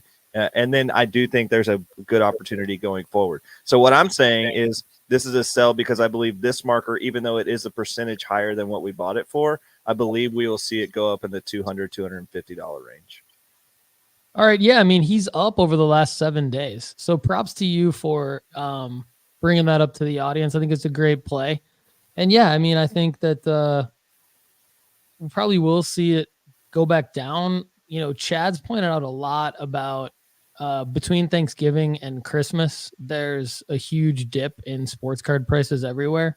So I'm licking my chops for that time period to get into buying some stuff. So if you can liquidate somebody who's up now like Verstappen, that's great. Good work there. All right. So I'm selling, there's 3 Ronald Acuna Jr. cards that went up pretty big when he was announced as the NL MVP. And they were all high pop cards. So Connor and I did a sell alert on that, and you can text sports cards to 1-833-992-5727 to get those sell alerts. And I thought a sell alert was warranted because, you know, pop 5,500, pop 3,200, we're talking about his 2018 base PSA 10s, rookie debut, and the base. And so those just aren't cards that are going to go up very often, especially this time of year. So if you can liquidate those cards at a profit right before buying season here that we're talking about, I think that's a good sell. And they're just, I mean, if you're holding bigger Acuna cards, I'm not necessarily saying sell those, because if you've got gem mint, you know, Bowman Chrome first autos and stuff, you know, I don't know that you sell those now with this marker. It's not a huge marker, but to see base cards like that going up with a marker like this, I think it's time to sell. One thing I want to point out to everybody, and again, I want to give props to Andy at footballcardquest.com and Football Card Quest Pod, because he and his co-hosts basically reminded me in their content that all Mosaic 2023 football product is pretty much about to be obsolete with the releases of Donruss, Prism, Absolute, Origins. They're all scheduled to hit the market in the next month to 2 months. Even Donruss, I think, is scheduled to hit the market in a couple of weeks. So you've got to sell all of your Mosaic 2023 football product now, whether it's still sealed wax or whether it's singles. Guys like DTR are in that Lefty's selling. He's on my list to sell right now too. Lefty and I vehemently disagree on CJ Stroud. I think you've got to sell all CJ Stroud 2023 Mosaic football product. Not that I don't like CJ Stroud. That's not the point. The point is that when Donruss and Prism come out in December, all of the CJ Stroud product that exists on the market right now takes a dip because there's new interest in the new cards. People want the new cards. It's just supply and demand. There's just more supply of CJ Stroud cards that are coming out, thus decreasing the demand for the cards that are already on the market, because there's more demand for the new cards, more supply. So I would definitely liquidate the CJ Strouds, the Tank Dell, who I mentioned earlier in the show, all of those rookies that are in the 2023 Mosaic product. A couple other riskier calls here. I think I'm going to experiment a little bit and put my thesis to the test that 7 to 10 day auctions, when timed correctly, will win if you bought the card at the right time. So a few weeks ago, I said I was buying Justin Fields Optic PSA 10s for below market value because he was injured. Andy Kaysen agreed with me that was a good buy. I think I'm going to list both of those cards later tonight at the end of Monday Night Football tonight, so that they end at the end of Monday Night Football next week when Justin Fields plays on Monday Night Football against the Minnesota Vikings. So I'm going to put my theory to the test, and then I'll report back to you guys to see how that goes. Justin Fields just isn't a guy that I really want to hold very much longer. So I'm going to put a little quick, really, really quick flip to the test and report back to you guys on that. Speaking of quick flips, things that could be interesting to look to sell this week. You've got Chase Young playing on Thursday, Thanksgiving. Happy Thanksgiving to everybody out there, by the way. And you've got Aiden Hutchinson playing on Thanksgiving. So there's not a whole lot of interest in defensive players very often, but these guys are top tier defensive ends that get to the quarterback. I think that there could be a rise in the market for players like this, but I think that if you've been holding them or if you bought them in the off season, a great selling marker could be none other than Thanksgiving Day, when everyone in the world is sitting around watching these two defensive ends rush the quarterback. So I think that could be those two guys. I'm just putting you on alert. And they do a good job of highlighting defensive players for the Turkey Award. And typically defensive players never get post-game interviews, and I could see both of those guys being post-game interviews. I think that's a deep cut call. I love that. Thanks, man. And Ziggy No in the house. Good to see you. Agrees on dumping Mosaic. I think too that it's not necessarily that Don Russ is something that I would buy into. I'm glad Ziggy you brought that up, because I would fade. I've said this in some of our other content, but I want to reiterate it. I would fade for the purposes of making money flipping sports cards, I would fade every new release for these 2023 NFL rookies until at least 6 to 8 months after all of their rookie cards have been out on the market. Because, Optic, I don't think comes out typically until around the beginning of next season, unless they've improved the timing of the release calendar. And so you've got we're a long way away from us, I think, really going out there and telling you to buy CJ Stroud or Anthony Richardson or Bryce Young or whoever rookie cards as an investment. I know Lefty disagrees with the CJ Stroud tops now. Maybe we'll do a little, we could do another one-on-one debate about that some other time, but that's who I'm selling. Connor, time to get into the audience, man. We've got a lot of audience Q&A here. So you and I are going to go for as long as it takes. Lefty, you're more than welcome to join us. We would love to have you. But if you do need to drop off, we understand. So Connor, let's get into it, man. Yeah, let's. One thing that I did want to say before we hop into these, a couple things really. First of all, you guys have been awesome in the live chat today. Thank you guys for tuning in. I've had a blast with some of the sidebars going on in here. So keep up the good questions and keep up staying active in there for us. Another thing, if for some reason we don't get to your questions today, 1, leave a YouTube comment, and 2, go check out nooffseason.com and look at getting a premium membership. We got a free 30-day trial there. And it's unlimited advice from us. So if you have tons of questions that you need all answered, definitely look to go check that out and get involved at nooffseason.com. But let's go ahead and jump right into things. We're going to try and go a little bit in chronological order while saying grouped here. So we're going to start off with David Sander. What do we think about Scotty Barnes? I'm curious to see. We touched on him a little bit in the most recent Overflow show, but I'm curious to see where y'all's heads are at. Because we're focusing on just one card. So Scotty Barnes market, Paul, how you feeling? It's not something I would recommend doing to buy into basketball cards during basketball season like this. I mean, his cards are up a lot via I'm looking at marketmoversapp.com. You can save 20% for life using the promo code no offseason. Scotty Barnes, his cards are just up like a lot. And I just don't believe it's the right time to buy Scotty Barnes. He could be the right player, and you could definitely find some of the right cards, but it's just not the right time to buy in. I mean, I think that there's a lot of expectations around him. He's a great player. There's a lot of it's not that there aren't markers. It's just that I think the timing's a little bit off, and I think that because of that, you're risking overpaying for Scotty Barnes. Thus, even if you're confident in a marker, you're looking at a break even. You got to buy him at the right time. Now's not the right time to buy Scotty Barnes. I love it. Yeah. So in summary, it's really could potentially be right player, just not right time. I'm big on Scotty Barnes long term, I think, as in terms of future in the league. Lefty, where are you feeling on Scotty? First off, I think his optic, it looks like a doofus in the card. So I always think, like, when you look like a doofus in your card, that hurts your card market. I have no data on that, just convinced. And so Scotty Barnes, for me, is the right player, wrong team. I think Scotty Barnes needs to change markets if he's going to be a player that is investability long term. See, look at this. I mean, just a doofus. It looks card. It looks like look, he's never held a basketball. I know, frick. Like, I mean, look at the select card is so much cooler of an image, and I mean, honestly, the Prism card looks good too. But anyway, right player, wrong card, or wrong team for me. Good stuff there. Good stuff there. I think all of us are in pretty good agreement on Scotty Barnes. Up next, we're going to talk a little bit of baseball. Mark D in the house. Mark, we appreciate you being in here always. What are all of your recommendations on selling PSA 9s of James Wood and Jackson Trio? It looks like right now he'd be lucky to get $20 per.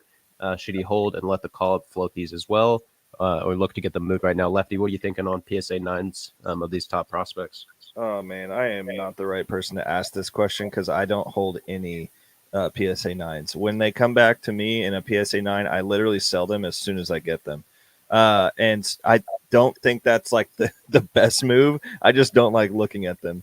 But I do think, in terms to answer this question, long term, you will see a rise more than $20 for a PSA 9 of James Wood and Jackson Trio when they get called up. So I'm with Lefty. I sell my PSA 9s right away, and I sell them for around the same amount, like $20. So it's just a preference. Like, I'd rather have the $20. I think that's where Lefty's coming from too. Yep. Cool. Good stuff there. Craig's Cards 11 says, anyone else get in on the Bowman Draft baseball pre-order? We touched on this just a little bit in our group message, but Paul, were you able to get in, or you, Lefty? So personally for me, it's way expensive to get in on draft. And I think it's an awesome investment. It's just I didn't have any, not that much liquidity. So I tried to get one box on the pre-order and did not get in the allocation. I'll say this for you high rollers out there, this is a great place to put your money. Great place to put your money. If you can afford it. And don't rip it. Yeah. Okay. So there's one play, right? One play is don't rip it. Another play is, like, I know Chad said, I think on his Wednesday show with Connor, that this is a release that he's ripped and made money on consistently in the past, because there's so many. This is like the Chronicles for high rollers, right? It's like when you open a box of Chronicles, it's like all rookies, and you're so excited, like, oh my God, it's like all the best rookies. But Bowman Draft is like all rookies, all firsts. You've got parallels, you've got autos, and so that's why it's expensive, but it's worth the money. And this year's draft class, Lefty's already talked a lot about it, but I mean, it is, it's definitely going to be worth the price of admission to get into this year's draft class. I mean, my strategy here is I've been holding my bankroll really for two reasons. One, because I do believe that the prices will continue to dip after Thanksgiving. Everywhere, right? So there's players in all sports I want to buy, but then also because of this Bowman Draft release coming up. So I'm glad that the question was asked. Thanks, Craig. Because it reminded me to tell the audience, like, yeah, but it's because I want to try to buy some singles. Like I want to try to buy some singles, because this is one Lefty and I talk about, like a guideline being like, don't buy wax when it first comes out. I would say Bowman Draft is the exception to that. Would you agree, Lefty? I think this only rises until the guys get called up. There is a ridiculous amount of hype that happens in like January, February for these boxes. Like it's like crack, man. Like people just can't get enough of it. They open one and they're like, I got to have another one. I got to have another one. And then if you're the one holding 5 or 6 boxes of Bowman Draft wax, you're fixing to make bank. And so, like, if I could invest in only one wax product out there, and we don't recommend that, like we don't do this, but I'm saying if you were to ask me what's one recommended product that you would invest in for wax, I would just be sitting on Bowman Draft, piles of Bowman Draft boxes. Yep. Cool. Good stuff there, boys. Let's roll back real quick to the PSA 9 question for the prospects. Both of you said you would get them moved as you do not hold 9s. Shane Graham brought up a good point, in my opinion, that I want to challenge you guys with a little bit. He says, guys, if there would be a big spike in call-up, why sell them now instead of waiting for the call-up to see if you can get a little bit more value? I'll say, so first of all, I do need to clarify, like, if it's an auto or if it's a serial numbered parallel, I'm not going to necessarily just sell it right away. But if it's a base chrome first 9, the reality is that the upside, even upon call up, is not going to be that great. So while the 10s will go up of the base chrome first, the 9s should go up too, but it's going to be like very, very minimal rise. And so the reason why I'm looking at, like, I could have $20 now versus like 25 or $30 later. It's just simply, I want the cash flow now. I don't want to have that, because it can make a difference. If you're holding like 5 to 10 9s, like that adds up to significant cash flow immediately that you can put into something else, or that you can take out of sports cards. Like if you want to take that out of sports cards and use it to pay a utility bill, or use it to buy, something for your home or whatever, or a gift, a birthday gift for a friend, like those things do add up. And so that's the reason why I like to take it out. I like to kind of consider it a wash, take it back out, sometimes take it out of cards, sometimes put it back into other cards, versus just like waiting for another marker to sell it when I know that I'm holding 10s. So I'm then excited to sell my 10s, and that's my answer. Lefty, I don't know if you have anything to add. Yeah, I think you hit the nail on the head. Plus, I also want to put an additional fact in here. When they do get called up, there are a lot of smart investors that are going to flood eBay with PSA 10s of that card. And so people are going to be just buying that 10 like crazy. Thus, I think the 10 will be so accessible, the 9 won't have very much market either. So not only will it not have much of a rise, but I think the availability of purchasing a 10 will be so great that people won't scoop for a 9. So I just, it's not something that I'm willing to invest in. Plus, I have to think about what is my time invested versus money back. Like Rusty just absolutely, for those of you listening, we apologize. Oh my God. Rusty Imagard just absolutely put something phenomenal into the chat, and we're all laughing, and it threw Lefty off. So Paul is the Dave Ramsey of cards. I think that's a great analogy. I am so happy that you said that. Let's leave political views aside for a second, but being called the Dave Ramsey of cards in a vacuum about the financial side, I am the Dave Ramsey of cards. Absolutely. 100%. Rusty, you nailed it, brother. You nailed it. I love it. I absolutely love that. I will own that. I will absolutely own that. As long as we can just be in a financial vacuum and not talk about the politics side, I'm Dave Ramsey of cards, baby. Let's do it. Lefty's so good. At chance Lefty's going to remembe what he was talking about. I actually do remember what I was talking about.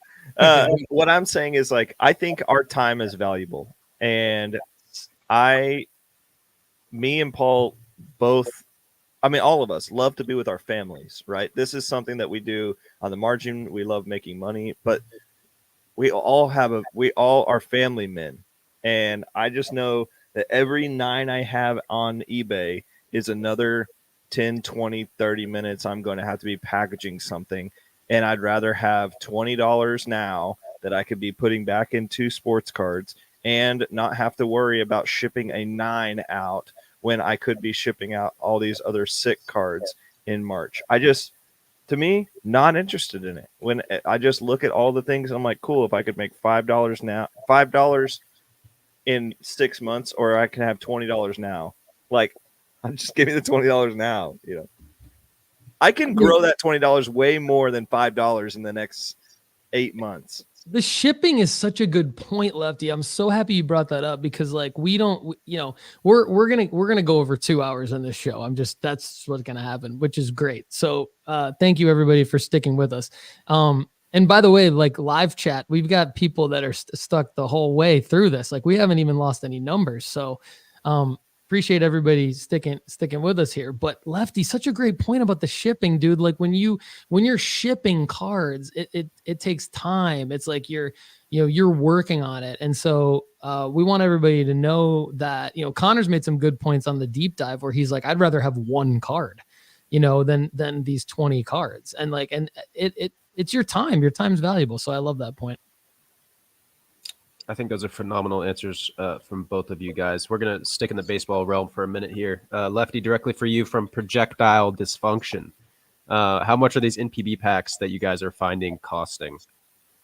So what I am finding is it's a weird looking product, but basically it's where somebody has bought a bunch of packs and repackaged them, and it's literally labeled baseball card. And it is a package of MPB, and then there's another package of either Topps Chrome UK or Gypsy Queen with it, which, I mean, I don't really care about that. And they are $7.99. And these are on eBay? These are online somewhere, like No, they're Walgreens. They're at Walgreens called baseball card. Baseball card. No chance that's the relabel that they chose to roll with. And the Lefty found that is investing in it. My boy is undercover. I was in Chicago with my son on a boys trip when I was listening to the podcast that I missed where Lefty went Yamamoto hunting at Walgreens, and there's like 80 million Walgreens in downtown Chicago. And I'm like, sorry, Max, we gotta go into all the Walgreens. Did you find any? Oh, okay. Didn't find any, but I figured it'd be a good place to try.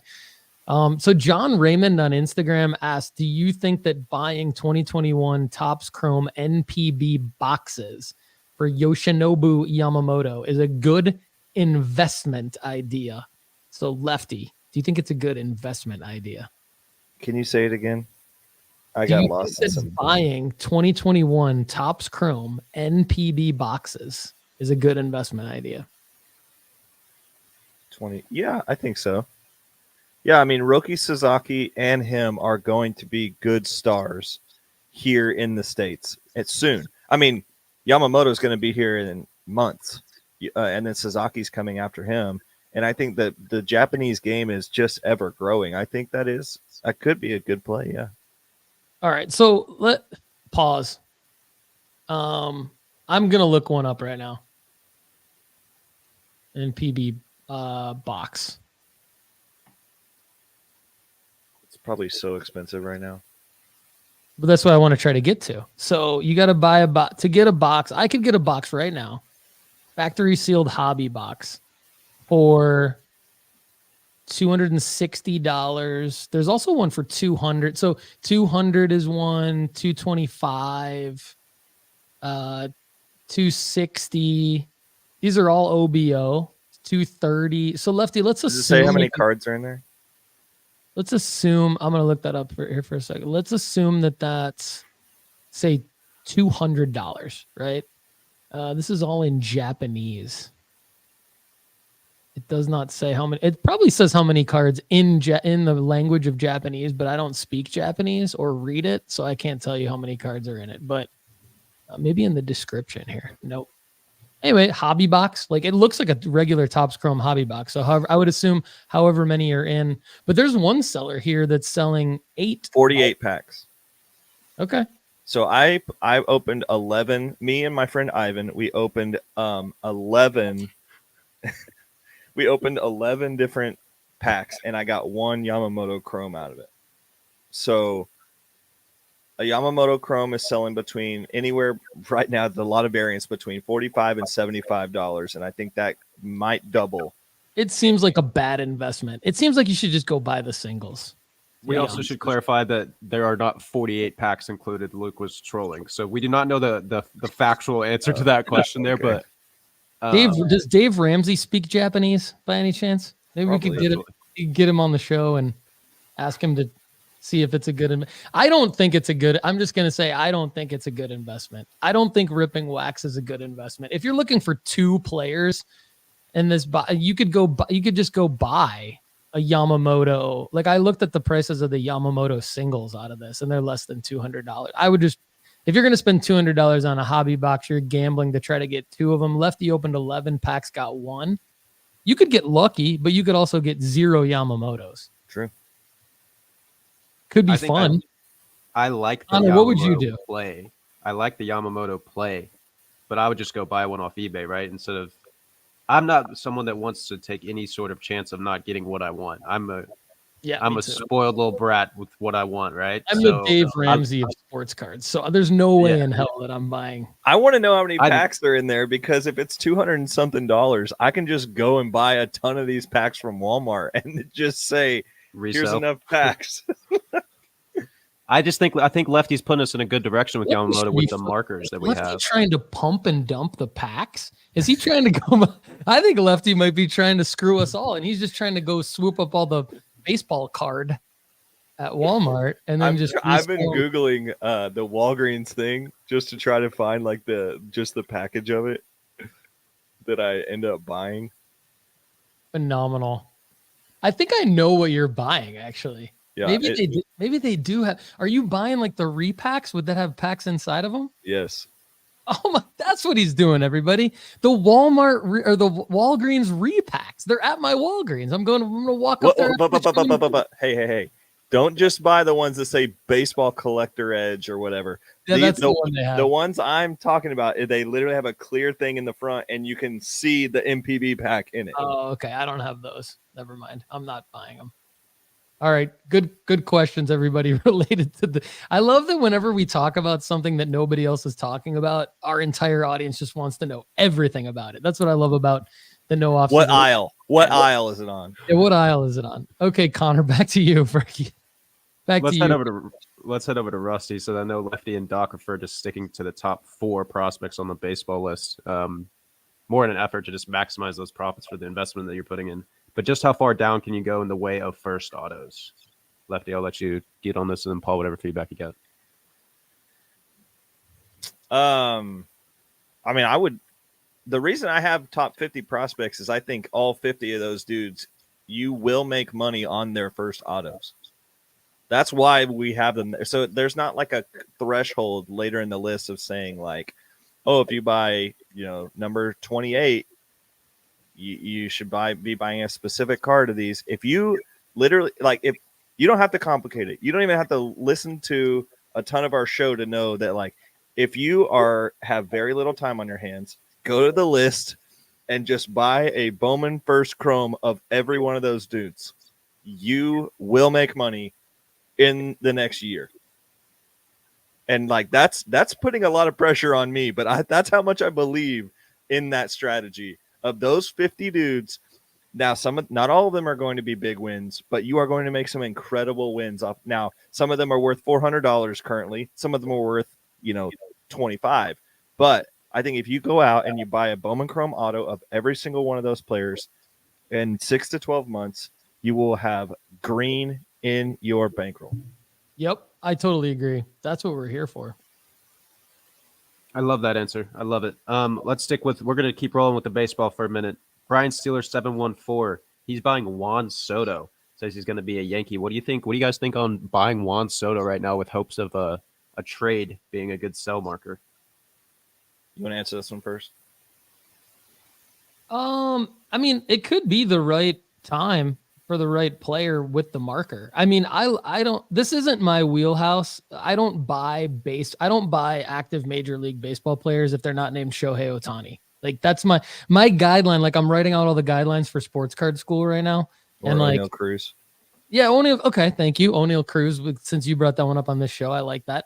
But could Soto be added to that list? Brian Steeler 714 is definitely one of our more astute listeners, especially when it comes to baseball cards. When you have a marker, I like this marker. I mean, if he's going to be a Yankee and you have a marker and you can buy him at the right time, go buy the right card. This could be a play. So I sign off on it. What do you think, Lefty? I like the play. I think I think there's like over a 75% chance that the Padres move him, and there's over a 75% chance of that 75% chance that it's to the Yankees. Okay. So And I think that Juan Soto will destroy baseballs in that ballpark. I think he had a down year. I think we looked at him being on a tough team. He had a lot of expectations. I think there's a great ball player still in there, and he's all still super young. I actually think that this is a great play. It's a great play whether he is a Yankee or not, because I think his market is down pretty significantly. I mean, I would have to affirm that with some charts, but I'm pretty sure that last time I looked, Juan Soto cards are pretty cheap in comparison to where they used to be. If this dude goes to the Yankees, there's no question this is an amazing play. So I like it too. And I got to call out Iowa Dave. So at Iowa Dave on Instagram, he hosts a phenomenal show called The Shallow End, and you can find it on the Wolfpack Sports Card Network. And I was a guest on his show, and he said he had a Juan Soto problem. Now I think maybe his Juan Soto problem solved, Iowa Dave. This could be a play. Maybe you should go follow Brian Steeler 714, go buy some of the right Juan Soto cards, and then sell when he gets to become a Yankee, and then reinvest those funds into your PC. Because I know Iowa Dave's a big personal collector. Don't go crazy though with the Soto play, because it's still a marginal play that we would need him being moved before there's a sell marker. Yeah, we would need to know that that's going to happen. And like, he could get moved. If he doesn't get moved to the Yankees or a similar market size of a team, I don't know that it's a play. I do think it's like, I agree. I think it's a marginal play. There's not a ton of upside here, but there is some upside. And Brian Steeler 714, that's his sport. Baseball's his sport. So yeah, I like the play. Go all in. For what it's worth, this is what they look like.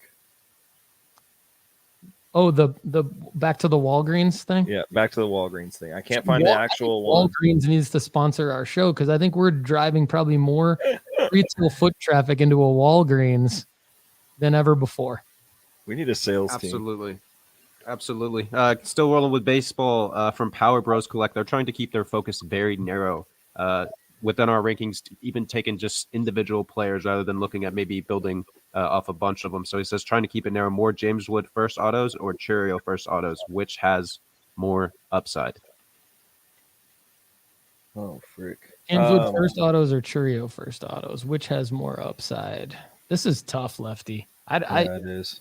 I feel like they're equal. So if this were, 6 months ago, in June and July, my for sure answer was Chourio, like for sure. But the hype has it's gone. There's zero Chourio hype right now. Is the Chourio hype going to come back, Lefty? Yeah, I think so. There's no James Wood hype right now either, to be fair. And there's barely any Jackson Holiday hype right now because baseball is just asleep. We are literally a week away from buying season for baseball. So that's why I think everybody here needs to just prepare their wallets to go nuts with some Bowman Chrome autos, because as soon as draft starts getting talked about, as soon as those first releases are coming out, I'm literally going to say, great, Wyatt Langford is who I'm investing in out of the 2024 product. But literally, I'm just going to go down to 23 and 22 and 21 and look at guys I wanted to buy into, and then bang, bang, bang, bang, kill those.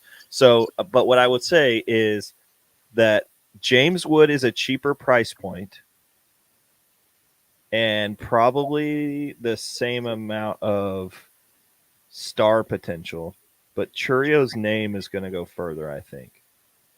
But he's a more expensive buy-in. This kind of seems like a gauntlet. It does. I'm going to go Chourio.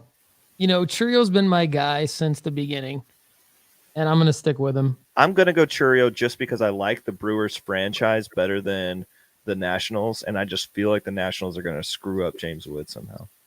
Yep. Okay. I also think it's worth noting that Chourio's advanced hitting stats prove that he's more likely to be consistent at the plate in terms of putting the bat on the ball. And also something to consider is what your window for flipping is, right? Because then you can look at when the call-ups, rumors of the call-ups are coming up and when things are happening there. So when do I cut him off, Paul? The Connor's talking about advanced. The same thing. Oh my Lord, who is this man? If you know us if you're a member of the nooffseason.com fam, you're probably like falling out of your chair just like Lefty and I are right now. This is incredible. It's a point to make, right? Because oh my god, if Connor had said WRC plus in that rant, I think I might have just ended the call. I just would have been, leave studio. I'm out. You guys don't need me anymore. You got a better version of me and Connor, Con Air or whatever. He is the Unicon. That's it. That's it. I'm just saying, if people are looking to make the faster transition for cash flow management, whoever is going to have more stability at the plate is more likely to get called up first. And then you factor in the scenario of the organization. So you pick your card there if we think that they're going to have similar upside in terms of growth. I told you. Holy moly, Paul! Where did you find this guy? I know. I told you why I wanted to hire him. Look at that win of the week right there. Gosh, that was incredible, Connor. Thanks, Lefty. Let's keep it moving though. Brian Steeler 714 wants Lefty to talk about Young-Hoo Lee. I don't know who Young-Hoo Lee is, boys. So back to your regular scheduled program. Can I say something while Lefty's digesting all of this? Because I know he needs a minute. Brian Steeler 714 is a super chat customer. What that means is at youtube.com/Paul Hickey, he has upgraded. He has joined that channel. So you can actually pay, and your payment, obviously helps us do what we do, but it also gives you access to premium content that other people don't have. So this is different than the premium membership at nooffseason.com. It's not as expensive. But if you want to become a super chat customer, I would highly recommend that you do that, because we give you extra stuff. It's basically a membership level in between the free and the premium. So check it out, youtube.com/Paul Hickey. Thanks to Brian Steeler 714 for being a super chat. Lefty, back to you. Yeah, Young-Hoo is a KBO player that is going to come over, and he's one of the top free agents in the 2024 free agency class. He's a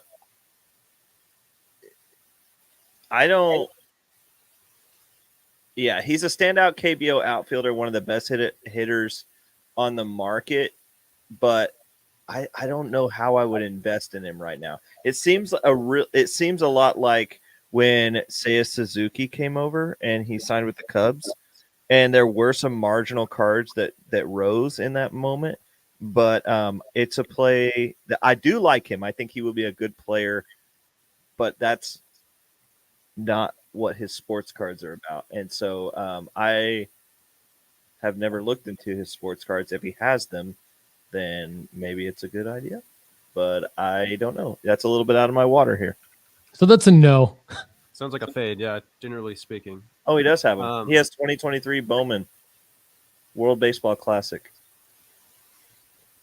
Wow. Still a no. Still a no on Young-Hoo Lee. Another question for Lefty, and we're going to hop into the other sports people, so hang tight for us. But from Luke Menkel, are there any other players from the NPB 2021 Topps Chrome that are worth pulling and are resellable for those trying to pick up these packs from Walgreens that we're so heavily discussing? I will have to do more research on that. But there are a couple of guys that I like, but for instance, Roki's in there. Seiya is in there.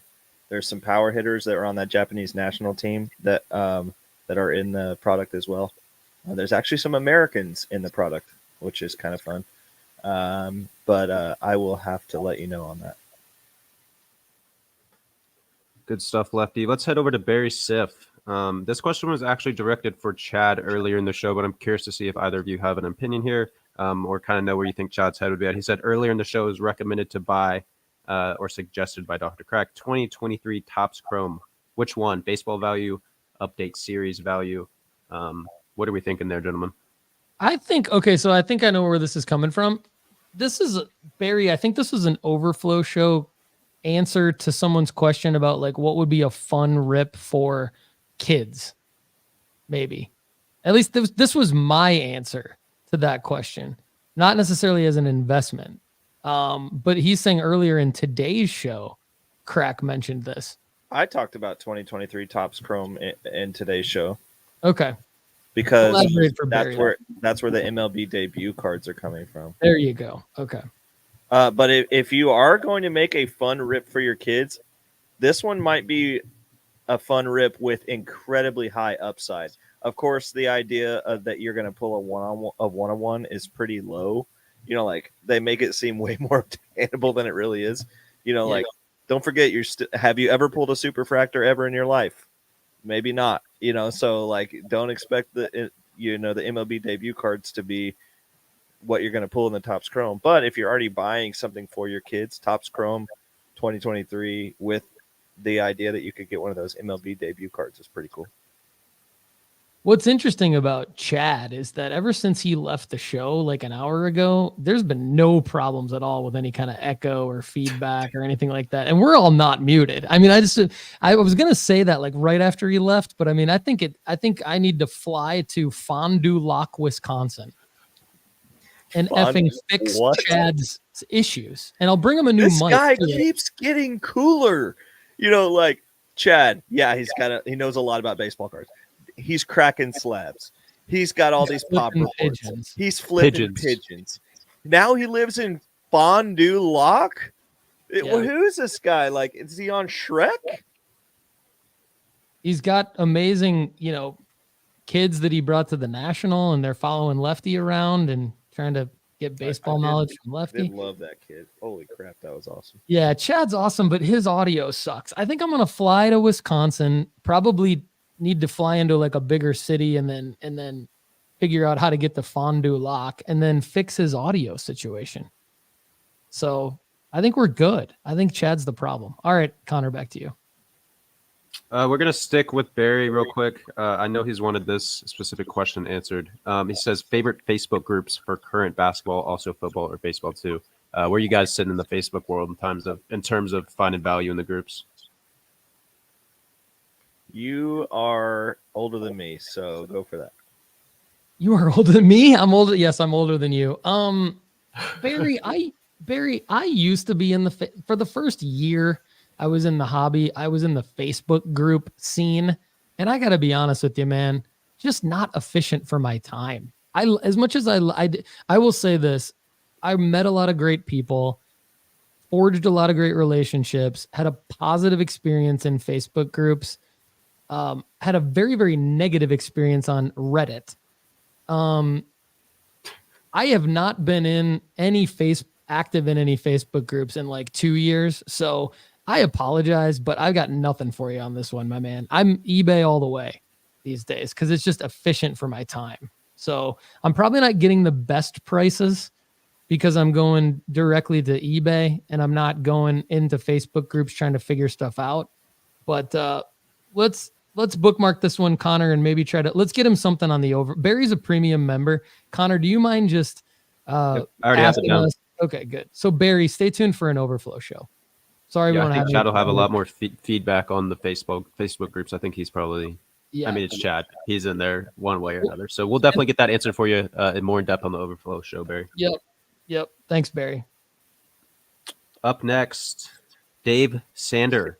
What about the Courtland Sutton from Denver? I like this guy. Just had a basically game winning touchdown last night. He's on my fantasy team only because Olave had a bye and Justin Jefferson, the Justin Jefferson scenario that's hurt me all year. But what do we think on Courtland Sutton? Is this an investable player, guys?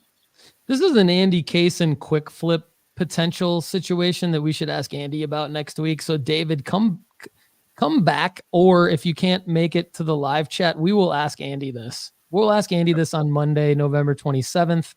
And for those of you out in the audience, stay tuned. You know where to get the show: Apple, Spotify, youtube.com/Paul Hickey, nooffseason.com.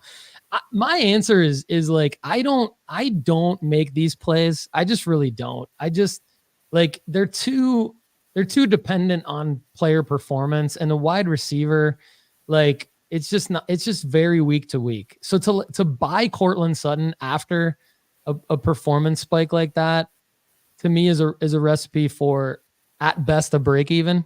And he's not a household name. So you really don't have a huge audience, potential market rather for this card, for a Courtland Sutton card. Now, like, Andy would be somebody who would be able to say like, well, you could get a Cortland Sutton rookie ticket auto for X price. And typically over the last, 365 days, there's these markers for Cortland Sutton. So it's not a bad idea. It's not anywhere close to like a surefire play that I would make. If Chad were on the show, he'd be like, you're no fun, Paul. You're the Dave Ramsey of sports cards. Get out of here. Maybe it could be fun. So if you want to have a little bit of fun and take a player prop bet, like Connor and Lefty do on their Wednesday deep dive, then that could be potential for that. Well, it's if we're talking fun, definitely don't invest in Cortland Sutton. His quarterback is Russell Midson. Like, what a horrible franchise right now. Get the heck out of Denver if you're trying to have fun in sports cards. Sounds like we don't love it, David, but we love you. So keep the questions coming, man. And we'll ask Andy next week for sure. Up next, we've had a couple people mention Bo Nix in the comments. One person asking, saying, hey, they're in our football rankings. Bo Nix is in our football rankings. And someone, and Justin Stewart here, is the Bo Nix selling point a Heisman possibility?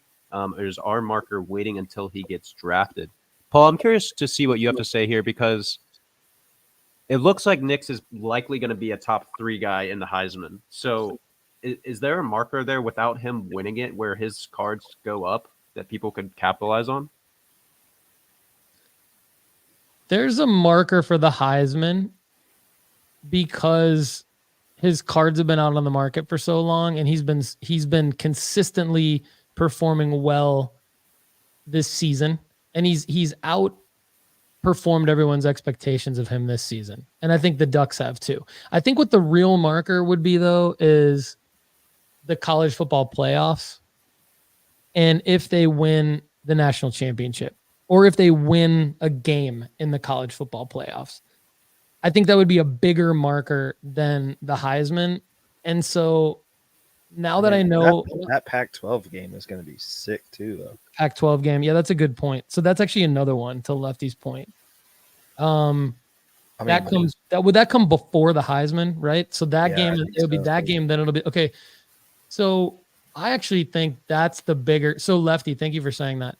I actually think that Pac-12 game is the bigger selling mark. Nix versus Penix Jr. If they win that, so like if they win that game, and he has another performance like he has, I would list it then in a 10-day auction. I would say the winner of that game wins the Heisman. Probably true. And we got Jordan Travis out of the mix now, so yeah, I think that the interest is going to come from the winner of that game. And so the good news in cards, though, is that if Bo Nix falls flat on his face, I think you're looking at the NFL draft. So I think it's either a performance spike related to those markers that we just talked about. My favorite one is that Pac-12 game that Lefty mentioned, because then you're taking the risk out. You got just as much attention on that game as you would on probably more than the Heisman announcement, and then probably maybe even at the same amount as like a college football playoff first round. So I like that game. I think Lefty nailed it. Good stuff, guys. Real quick before we get to the next question, Michaela Miniman, I hope I pronounced that correctly. Michaela said, hey guys, been listening to your show for months and finally made it to a live show. Michaela, we're pumped to have you at a live show. We appreciate the support in keeping up with our content there. So we hope you can make it to many more live shows moving forward. Infinity Trader has Hey, Connor, sorry, real quick. Michaela Miniman, MM Sports and Trading Cards on IG, had a question from IG. With Burrow out for the season, there probably will be a huge dip. When will be the best time to buy in? I kind of already hit on this earlier in the show, so I won't take up too much time with it. But I think like probably next week through the end of the playoffs, like I think like Burrows just shouldn't be talked about at all, and he should probably, unless he pulls a weird Aaron Rodgers and starts talking about himself having a stupid comeback that's not going to happen, he won't be talked about at all. And then that's going to be a great window. Joe Burrow is going to move up our foot. There's going to be a lot of Joe Burrow content coming at nooffseason.com. So stay tuned for that. But in general, Joe Burrow is going to be a great buy basically from now through the end of the Super Bowl, I believe. I think that when the Super Bowl is over, I think people are going to start getting hype about buying Joe Burrow cards again due to like off-season chatter starts. Lefty, anything to add there? Joe Burrow was already one of my favorite investments. So now if I can buy him into it, I can buy in cheaper. Hell yeah. There you go. Good stuff. Infinity Trader was all up in the comments looking for feedback on Prism Silver plays. Wants to know if we target Prism Silver's raw with hopes of them jamming into PSA 10s to try and increase value. Is that a play that we make, guys? And if so, are we doing it often? What are we thinking on Prism Silvers, trying to get them raw for hopes of a PSA 10? I don't do Prism Silvers very often. So if I'm gonna buy a Prism Silver, it's already gonna be in a PSA 10. Same. I think it depends on the year and the player and everything. So Infinity Trader, the real answer is like identify the year and the player, do research on the gem rate, and then do the research that we do, which is look at what the card sells for raw, look at what it sells for in PSA 8, 9, and 10. And then if you can afford to lose the money that you would lose it being at an 8 or a 9, then it could be a play, but it's super risky. So I'm with Lefty. I just buy, if I'm going to make a play on a Prism Silver, it's going to be an already graded PSA 10, especially for a quick flip. You can't if you're saying send to PSA for a quick flip, that could be a little counterintuitive, not to like pick apart your words too much. I know what you're asking, but I think that like if like in general, you can risk it even being a quick flip, it just depending on how backed up PSA gets. I think that's another reason to maybe just buy pre-graded. Yep. Hope that answers your question there, Infinity Trader. Up next, we're going to stick with the grading conversation. And y'all can rag on me if I say this incorrectly, but hangover sports cards. The general opinion of tag grading or TAG grading. I'm not sure which one it is.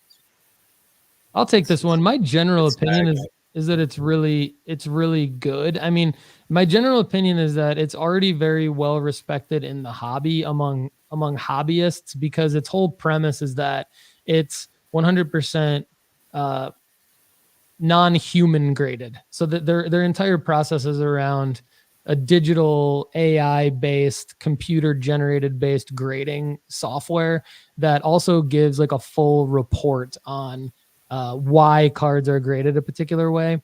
So I think from a pure hobbyist standpoint, and like obvious, I mean, just this is totally subjective, but I love their branding. I think a lot of people love like how slick that their slabs look and just their whole brand. I mean, I'm a huge fan of their brand.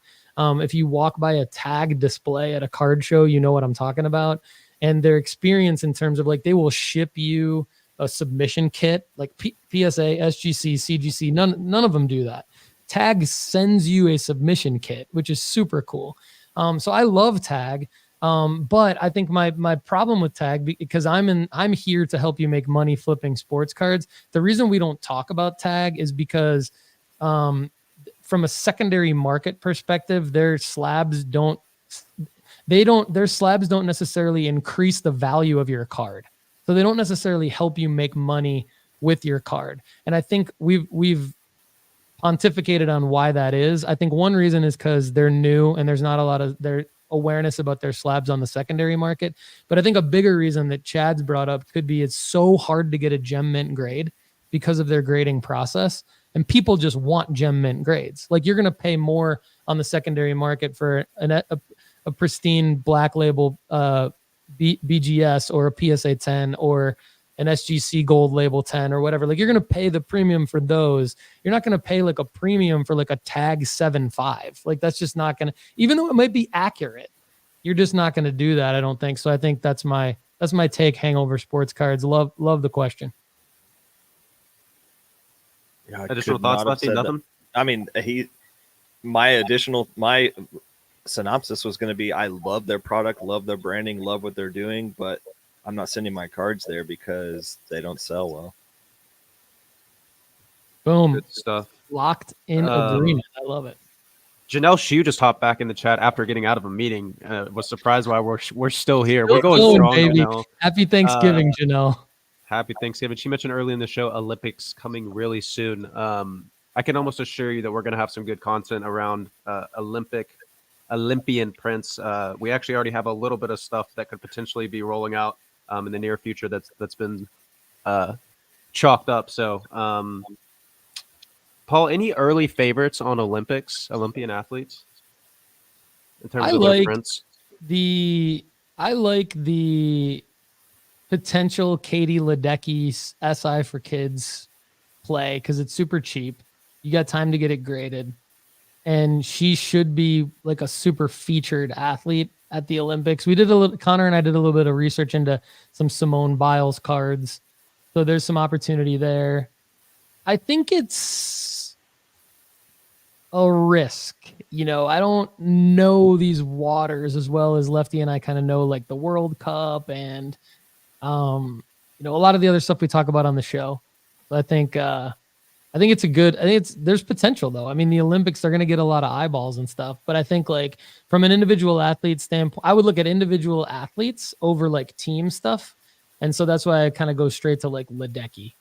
Like people know who she is. She could break some records. She could break some all-time records. She's going to get talked about a lot. She has a card. She only has one card. That's the other thing is she has one card. And it's not super expensive. And if you buy it now, it should go up. So I think it's Ledecky for me, and I'm just going to keep it that simple. We've done the research on it, and I think she's the one. Yeah, I think there's some super obscure people that we could be investing in, but Ledecky is who I would have recommended to. I think Dr. Crack will have a couple options for you guys trying to get freaky with the Olympian athletes. Of course, Dr. Crack will probably have about 100 Olympians that he could potentially. So just he's probably got somebody that's on the freaking cross country snow or whatever. I don't even know what Olympics this one is and which events are in it. So Connor knows about a skateboarder. He and I found a skateboarder too that she's like 15 or 16. Yeah. We'll have to we might be on a deep dive somewhere on that. Yeah, stay tuned for that. Absolutely. There's a couple things starting here that I'm missing my stream of consciousness because it's been 2 hours. So if I'm missing some stuff here in terms of these questions or trying to gather where they came from, feel free to step in. But Luke Mankel, I think this was a question for Lefty. It was a strategy that Lefty was talking about. The only context I have is, could this improve the value of SGC or BGS graded cards in the future? It was one of the plays you were talking early in the show. So if either of you have a better recollection than I do, it was like a patch graded. I threw it in here. It had to do with like a patch, because I think SGC and BGS. Well, BGS I know has kind of been like known for like having the slabs where the patches look good, and I think that's what it was. Also Topps debut, the white, the white, or what am I trying to say? The white glove opportunity that Topps is giving you, they will immediately send it to SGC or BGS for free if you want. That's what it was. But there's another cool opportunity which Golden Auctions got in there and said, don't send it to SGC or BGS because those don't sell well. And so Golden, the guy who leads Golden, said, I will personally pay your fee to send it to PSA if you send it to PSA and sell it on Golden Auctions for free Golden Auction listings. And he'll send it to PSA on his dime. I think he wants those cards because he knows that they're one of one. Is it Ken Golden or somebody else that works for him? But okay, Luke, I think the answer is no. I don't think it. I threw it in there, Connor, because I think the answer is just, I don't think that any one thing is gonna improve the value of those slabs. But it is interesting. Good question. Good stuff. Paul, Chet Holmgren. Let's talk about him for a minute. Come on. I think he's looked great this year, and I'm excited. I'm so excited for the future of the Oklahoma City Thunder. Buy, sell, or hold Chet right now. He said from Ziggy, no. I wanted to wait for spring to sell, but injuries concern me, and SGA and Chet are making highlight plays weekly. I'd argue nightly. What are you thinking, Paul?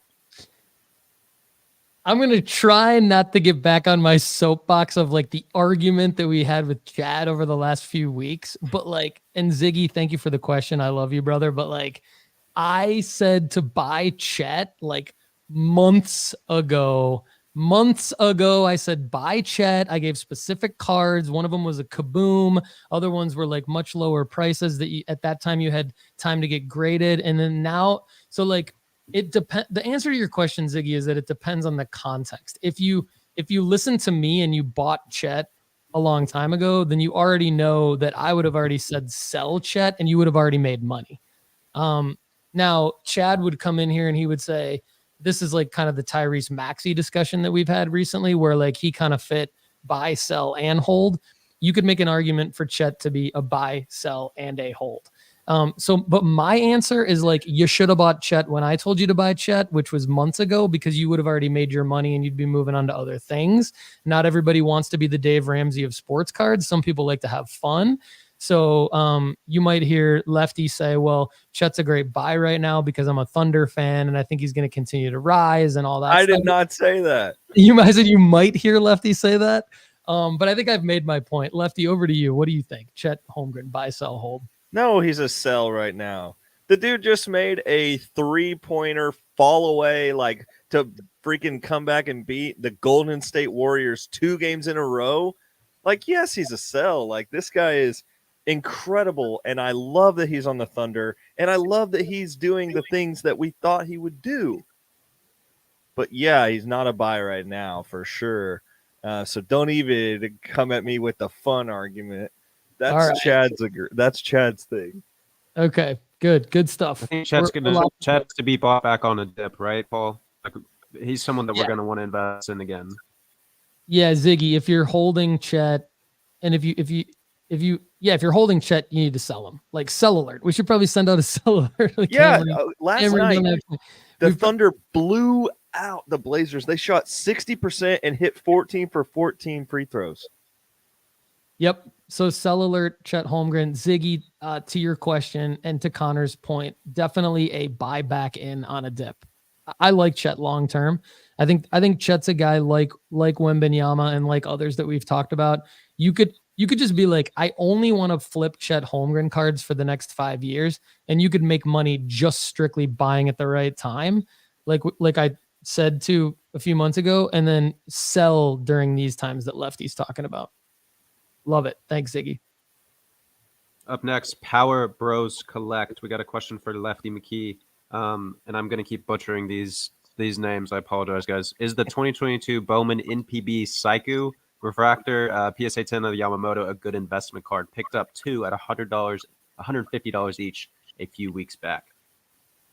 I think this card is really cool. The Saiku Refractor. I'll go ahead. For those of you watching, I'll share my screen so you can see which card we're talking about here. But this Saiku Refractor here is really cool. And I do think it could be an investable card. I think at $150 each, I think you can get them cheaper than that. This was a buy it now for $247, but I've seen some around $120. So I would $150 Power Bros. I think that you might have spent a little much, but at the same time, I think you're going to make good money on this card in the future. It's a really cool card. All the gloom and doom content out there about the sports card market is just ridiculous because people are making money on Saiku refractors right now. I mean, we're going into Walgreens and we're showing people how to make money. This is great. All right, Connor, what's next? Up next, we're putting Paul on blast. Adam says, is there anyone that checks the whatnot messages? He's been waiting for a reply for several weeks, Paul. Where's our feedback for Adam? I am so sorry, Adam. Adam's either Life is Baseball or McLuhan, because I saw that come in and I immediately replied, but that's my bad. That's totally my bad. I'm having trouble keeping up with everything. I have to say, I mean, whatnot is a whole other thing, right? I mean, we're on eBay. We're on, we obviously have the content network and we have the content that we're focused on. But in terms of like being a seller, to me, whatnot is like, I talk about eBay a lot. That's because I'm buying and selling there. And that's separate than the content that we're doing at nooffseason.com in terms of a business standpoint. But whatnot is kind of like this weird mix of both. And so it's new to me. And the messaging here, trying to keep up with IG, my email, all this stuff. And I'm not making excuses. This totally slipped through the cracks for me. So I apologize to Adam, but I just replied to all the unread and unreplied to whatnot comments when I saw Adam's question. So thanks for sticking with me. We're going to make it right. Definitely made a mistake there, not getting to you quick enough, Adam. So I apologize. Sorry to do you like that, Paul. Can we close the book on this a little bit, Paul? Like, or maybe not close the book, but I want to read further in the book. Let's put it this way. Sure. Yeah. Dive in here. Now that we've done whatnot one time, what is your full experience from start to finish as a seller? How did you feel? Great question. And I actually had a call with one of our good friends who work at Whatnot Friday about this, and gave her some feedback. As a seller, I thought it was a great experience. I thought there was a lot of people in our live room. We got a lot of bids. We sold a lot of cards. We made money on our cards. I think it was because we had relevancy to the audience. We didn't waste their time. We sold relevant singles. We sold the right cards at the right time for the right player. We had a lot of fun.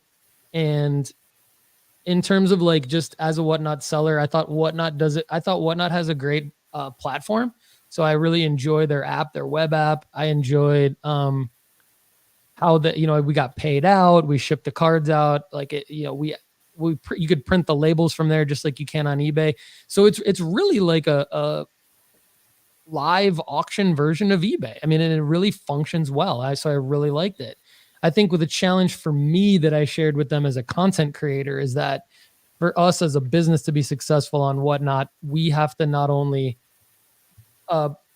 provide content and promote the stream, but we have to also stock the cards. We have to have the inventory. So we're going to continue to probably do our Whatnot disruption of singles only on Whatnot, I would say once a quarter. But the reason we don't have any immediate plans to do it any more frequently than that is it takes a lot of manpower. Yeah. It takes like more resources than we have on our team to be able to do it more than that, because you're not only creating the content, but you have to have the inventory, and then you have to ship out all the cards and like not take 3 weeks to get back to the messages. So, but I like it. I would like to do more. If we had more resources, we would probably do more. Cool. Paul, you touched base earlier in the show on Rose Zhang. Probably saying that one wrong too, but Card Snatcher. Zhang. Apologies. Rose Zhang, SI for Kids, is sending them back to Card Snatcher ungraded, saying it doesn't meet the minimum size requirement. I think you touched on this a minute earlier, but I saw you left it in here. Did you want to elaborate here?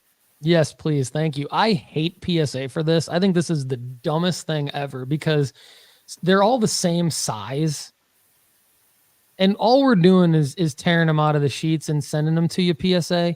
So why are you telling us that some of them don't meet the minimum requirements and others do, when you all full well know that they're torn out of the same perforated sheet? It's the dumbest thing I've ever seen. So I spoke about it earlier, Card Snatcher. I hate that this happened to you. It's happened to me. This is the first time I've talked about it on the show because it didn't really happen to a significant card. It happened to like a BS card that I threw into the submission, really honestly, just to meet the minimum submission. So it kind of actually served the purpose. But anyway, I think that what you need to do here moving forward, and I just did it with my Zhang card, is I put a sticky note on the outside of it and a note in the PSA submission notes page asking them to please slab it authentic, even if it doesn't meet the minimum size requirement. And if they won't do it, then I'm just going to send it to SGC because I know that SGC will do it. Yeah, I mean, like this one is so small, Paul. This is one you gave me one time, and it's a Alyssa Thompson, but it's a 4 miscut. I mean, this one it doesn't look like it in the video, but like look how much margin is in the top and bottom. There's no way this one isn't the right size, but they slabbed this one. And I had a Lewis Hamilton SG or Sports Illustrated for Kids card from a long time ago. Looks awesome, and they wouldn't grade that one. Yeah. So exactly. So my point is like, PSA, you know that we're not altering these cards because you can see the perforation around it. Like all we did was tear it out of the sheet. Like, you know that. So why are you not grading all of them? Or and at why least are you give us grading the Connor Bedard specifics. stickers that are that big? And you're Right. not going to grade. And you're not going to grade the right. Sorry, Lefty. Go ahead. I mean, at least give us specifics so we can pre-measure them. Right. Like, I don't want to do. I want to grade some of my Sports Illustrated for Kids cards that I have from when I was younger because I mean we haven't talked about this in a while, but I have a pretty cool vintage Sports Illustrated for Kids collection that I had when I was little. But I don't want to send them in if they're all like, is 50% of them are going to come back graded or less. Yep. Exactly. So Connor, I'm going to take us home here. Great job. I see a few, there's a few that I have from Instagram that I just want to give quick love to. So at Sports Card Strategy on Instagram, Janelle Shue asked earlier, Chad, did you add 5 random cards to those 15 Wembies for PSA? The answer there is yes. I think that's what we're doing. For context, I added my 5 Arch Mannings to it. So there you go. Perfect. Sometimes I'm throwing in these to make a submission happen just to get the submission in so that I can get the cards back. For those of you listening, it was my stupid On It 2023 NIL trading cards courtesy of Chad Guell, who casts a very wide net. Need to be very careful with what you decide to buy from Chad's recommendations. Just kidding. Chad's awesome. Okay. This is from Champagne Kike on YouTube. He was commenting on Chad and Connor's awesome show last Wednesday. I know you guys recommend finding a seller who lists mostly or all raw cards, but what is your opinion on buying raw cards on consignment? Lefty, do you have an opinion on this? Have you ever bought raw cards from a consigner on eBay? yeah, if I buy raw cards, it's Bowman Chrome autos that will sell raw again. So like I buy Bowman Chrome autos. All of my Jackson Holidays have been raw transactions. And most of the time I'm buying them from people knowing that they're probably not Gem Mint 10s when they're coming to me. And so what I do is like, we talk about grading a lot, but this is my like investable Bowman Chrome auto pile. And there's like probably 30 autos here and none of them are graded. And these are anything from Jace Young, Roman Anthony, Xavier Isaac, Shohei, all sorts of stuff. So I don't grade everything, which means I'm buying raw, sometimes knowing that it's not going to go into PSA. Great stuff. Hopefully that helps Champagne Kike. We appreciate the YouTube comments. If you guys are hearing this or watching this after the live chat, drop us a comment below, click the like button, subscribe to the channel. Joshua Slavit on Instagram has a couple good questions. Appreciate Joshua. Is it possible in the next couple shows to talk about which players have the most markers coming up? Some that come to mind: Ohtani, JJ McCarthy, Bo Nix, Chet Holmgren, James Woods. Thank you.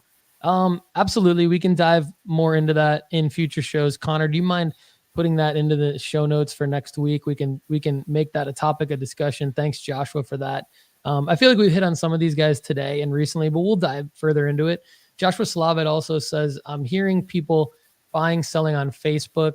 Curious to know if fees and transaction security work similar to eBay. I'll address this real quick. I think my transactions on Facebook, even if it's directly through Facebook Marketplace and not through the Facebook groups, it's always typically with like eBay goods and or PayPal goods and services. PayPal goods and services is what I would recommend for that.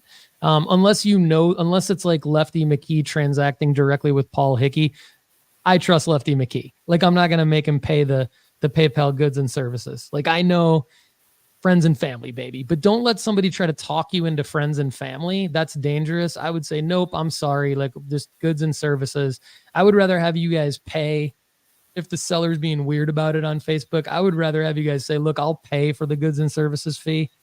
Because what it does is it protects you like eBay. PayPal will ensure that you get your money back the same way that eBay does. So that's actually, I think, really the only reason why Facebook groups work so well is because of the PayPal goods and services. And I think people know that. So I would highly recommend doing that. It's scary when you pay somebody $200 or $300 for a lot of cards and it's friends and family and you're trusting them. Like I'm immediately scared. So I would do PayPal friends and family. Or Rest Boyko on Instagram. Again, these are DMs at Sports Card Strategy on Instagram. So if you want to get in there, do it. Sports Card Professor 7 is his alias. Just want to give him a shout out because he's constantly feeding me good information for the audience. There's a Topps and SGC 2022-2023 Bowman special right now, $9 grading, all Bowman trading cards. So this includes baseball.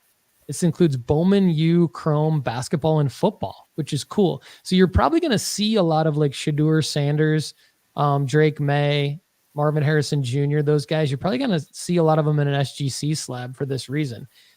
Great way to pre-grade your cards before you want to send them into PSA, or great way to be first to the market. $9. Thanks, Orest Boyko, Sports Card Professor. We appreciate you. He's also got some great information on the Whatnot. A lot of you asked about the Whatnot card show that happened over this past week. He's got some great information. We're already at almost 3 hours on today's show, so I'm going to hit that later.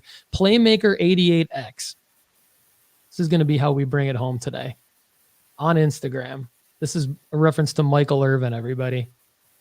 When investing flipping cards with the dual cost hit of ridiculous fees on eBay, now having to pay 7% tax when you buy and subtract 15% fees when you sell. If you hit buy it now on a 250 popular PSA 10 card of a solid player, and after tax and shipping, your total out of pocket is, say, $272. With fees taken into account, you'd have to sell that. If you sold that card at $320, that's basically what you'd have to sell it for to break even. So basically they're saying you'd have to sell the card for $70 more than your original buy it now purchase price. So it seems that unless your card goes up 3 to 4x in market value, you have a hard time selling for any type of profit. Seems like a steep uphill battle. Am I missing something? Lefty, to me, honestly, you want to know what I thought of when I read this question? And I know it's a long question, but what I thought of is basically like you and I in our first 2 years. Mm-hmm. Like basically, that's exactly, I think, what the reason why our content is the way that it is now, and the reason why I am so strict on my guidelines and strategies and plays is to prevent you guys from just breaking even when it should have been a profit. But Lefty, what's your take on this? Yeah, I think this is the critical downside of eBay. That's why, like, I was not recommending, hey, let's sell Max Verstappen right now, even though he's $5 or $10 higher, because with taxes and fees and everything, you're going to take an L if you sell right now, unless you're selling in person. And none of us are doing that. I mean, very few of us are doing that. And so we've got to make incredible margin plays to do the 15-20% like eBay tax. But eBay is the most expensive but best tool we have. Let's just put it that way. Like, we're not getting eyeballs on our stuff unless we're using eBay, unless you are selling in a really popular Discord channel or a really popular Facebook group. And there's a lot less risk with eBay than there is other areas. And so you kind of have to pay the piper in this scenario.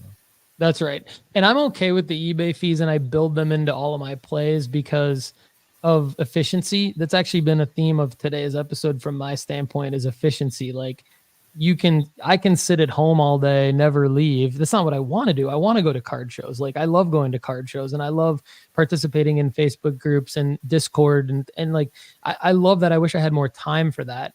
I'm trying to make it so that I do have more time for that. But in the meantime, when I don't, that's where eBay comes in as kind of the solution. It's because I can at scale make moves and grow the card flipping side of the business for me.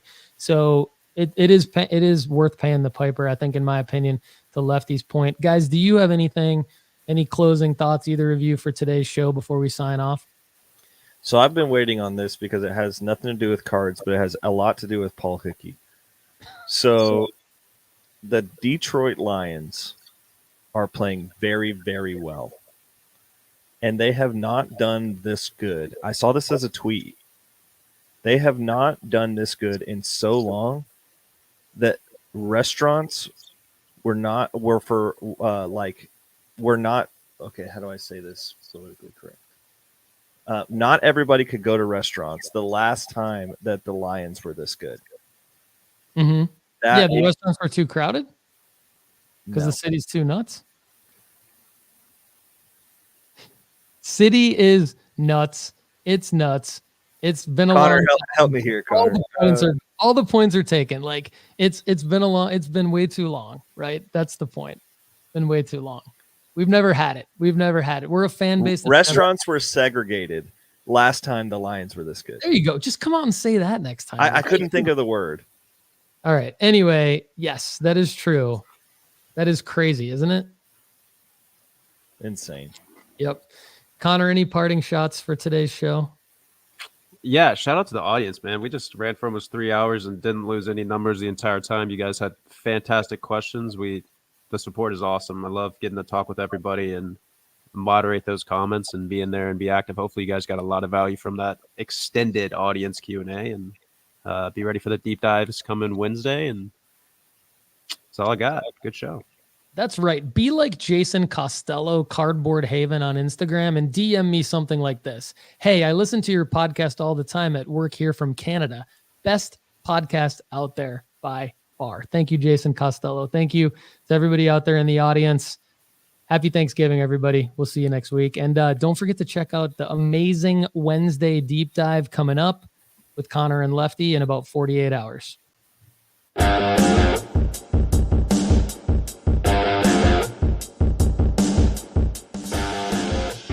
Thank you all for watching and listening to the Sports Card Strategy Show. I'm Paul Hickey with nooffseason.com. Don't forget to get your free 30-day trial at nooffseason.com today, and you can get great information to help you build your sports card investment portfolio, as well as take classes at Sports Card School, sportscardschool.com. Don't forget to text sports cards to 1-833-992-5727 to get your sell alerts and your buy alerts. Also, we would love it if you leave us a positive review on Apple or Spotify, wherever you get your podcasts. And please subscribe to the YouTube channel at youtube.com/Paul Hickey. Thanks for being part of the nooffseason.com family. Have a great day.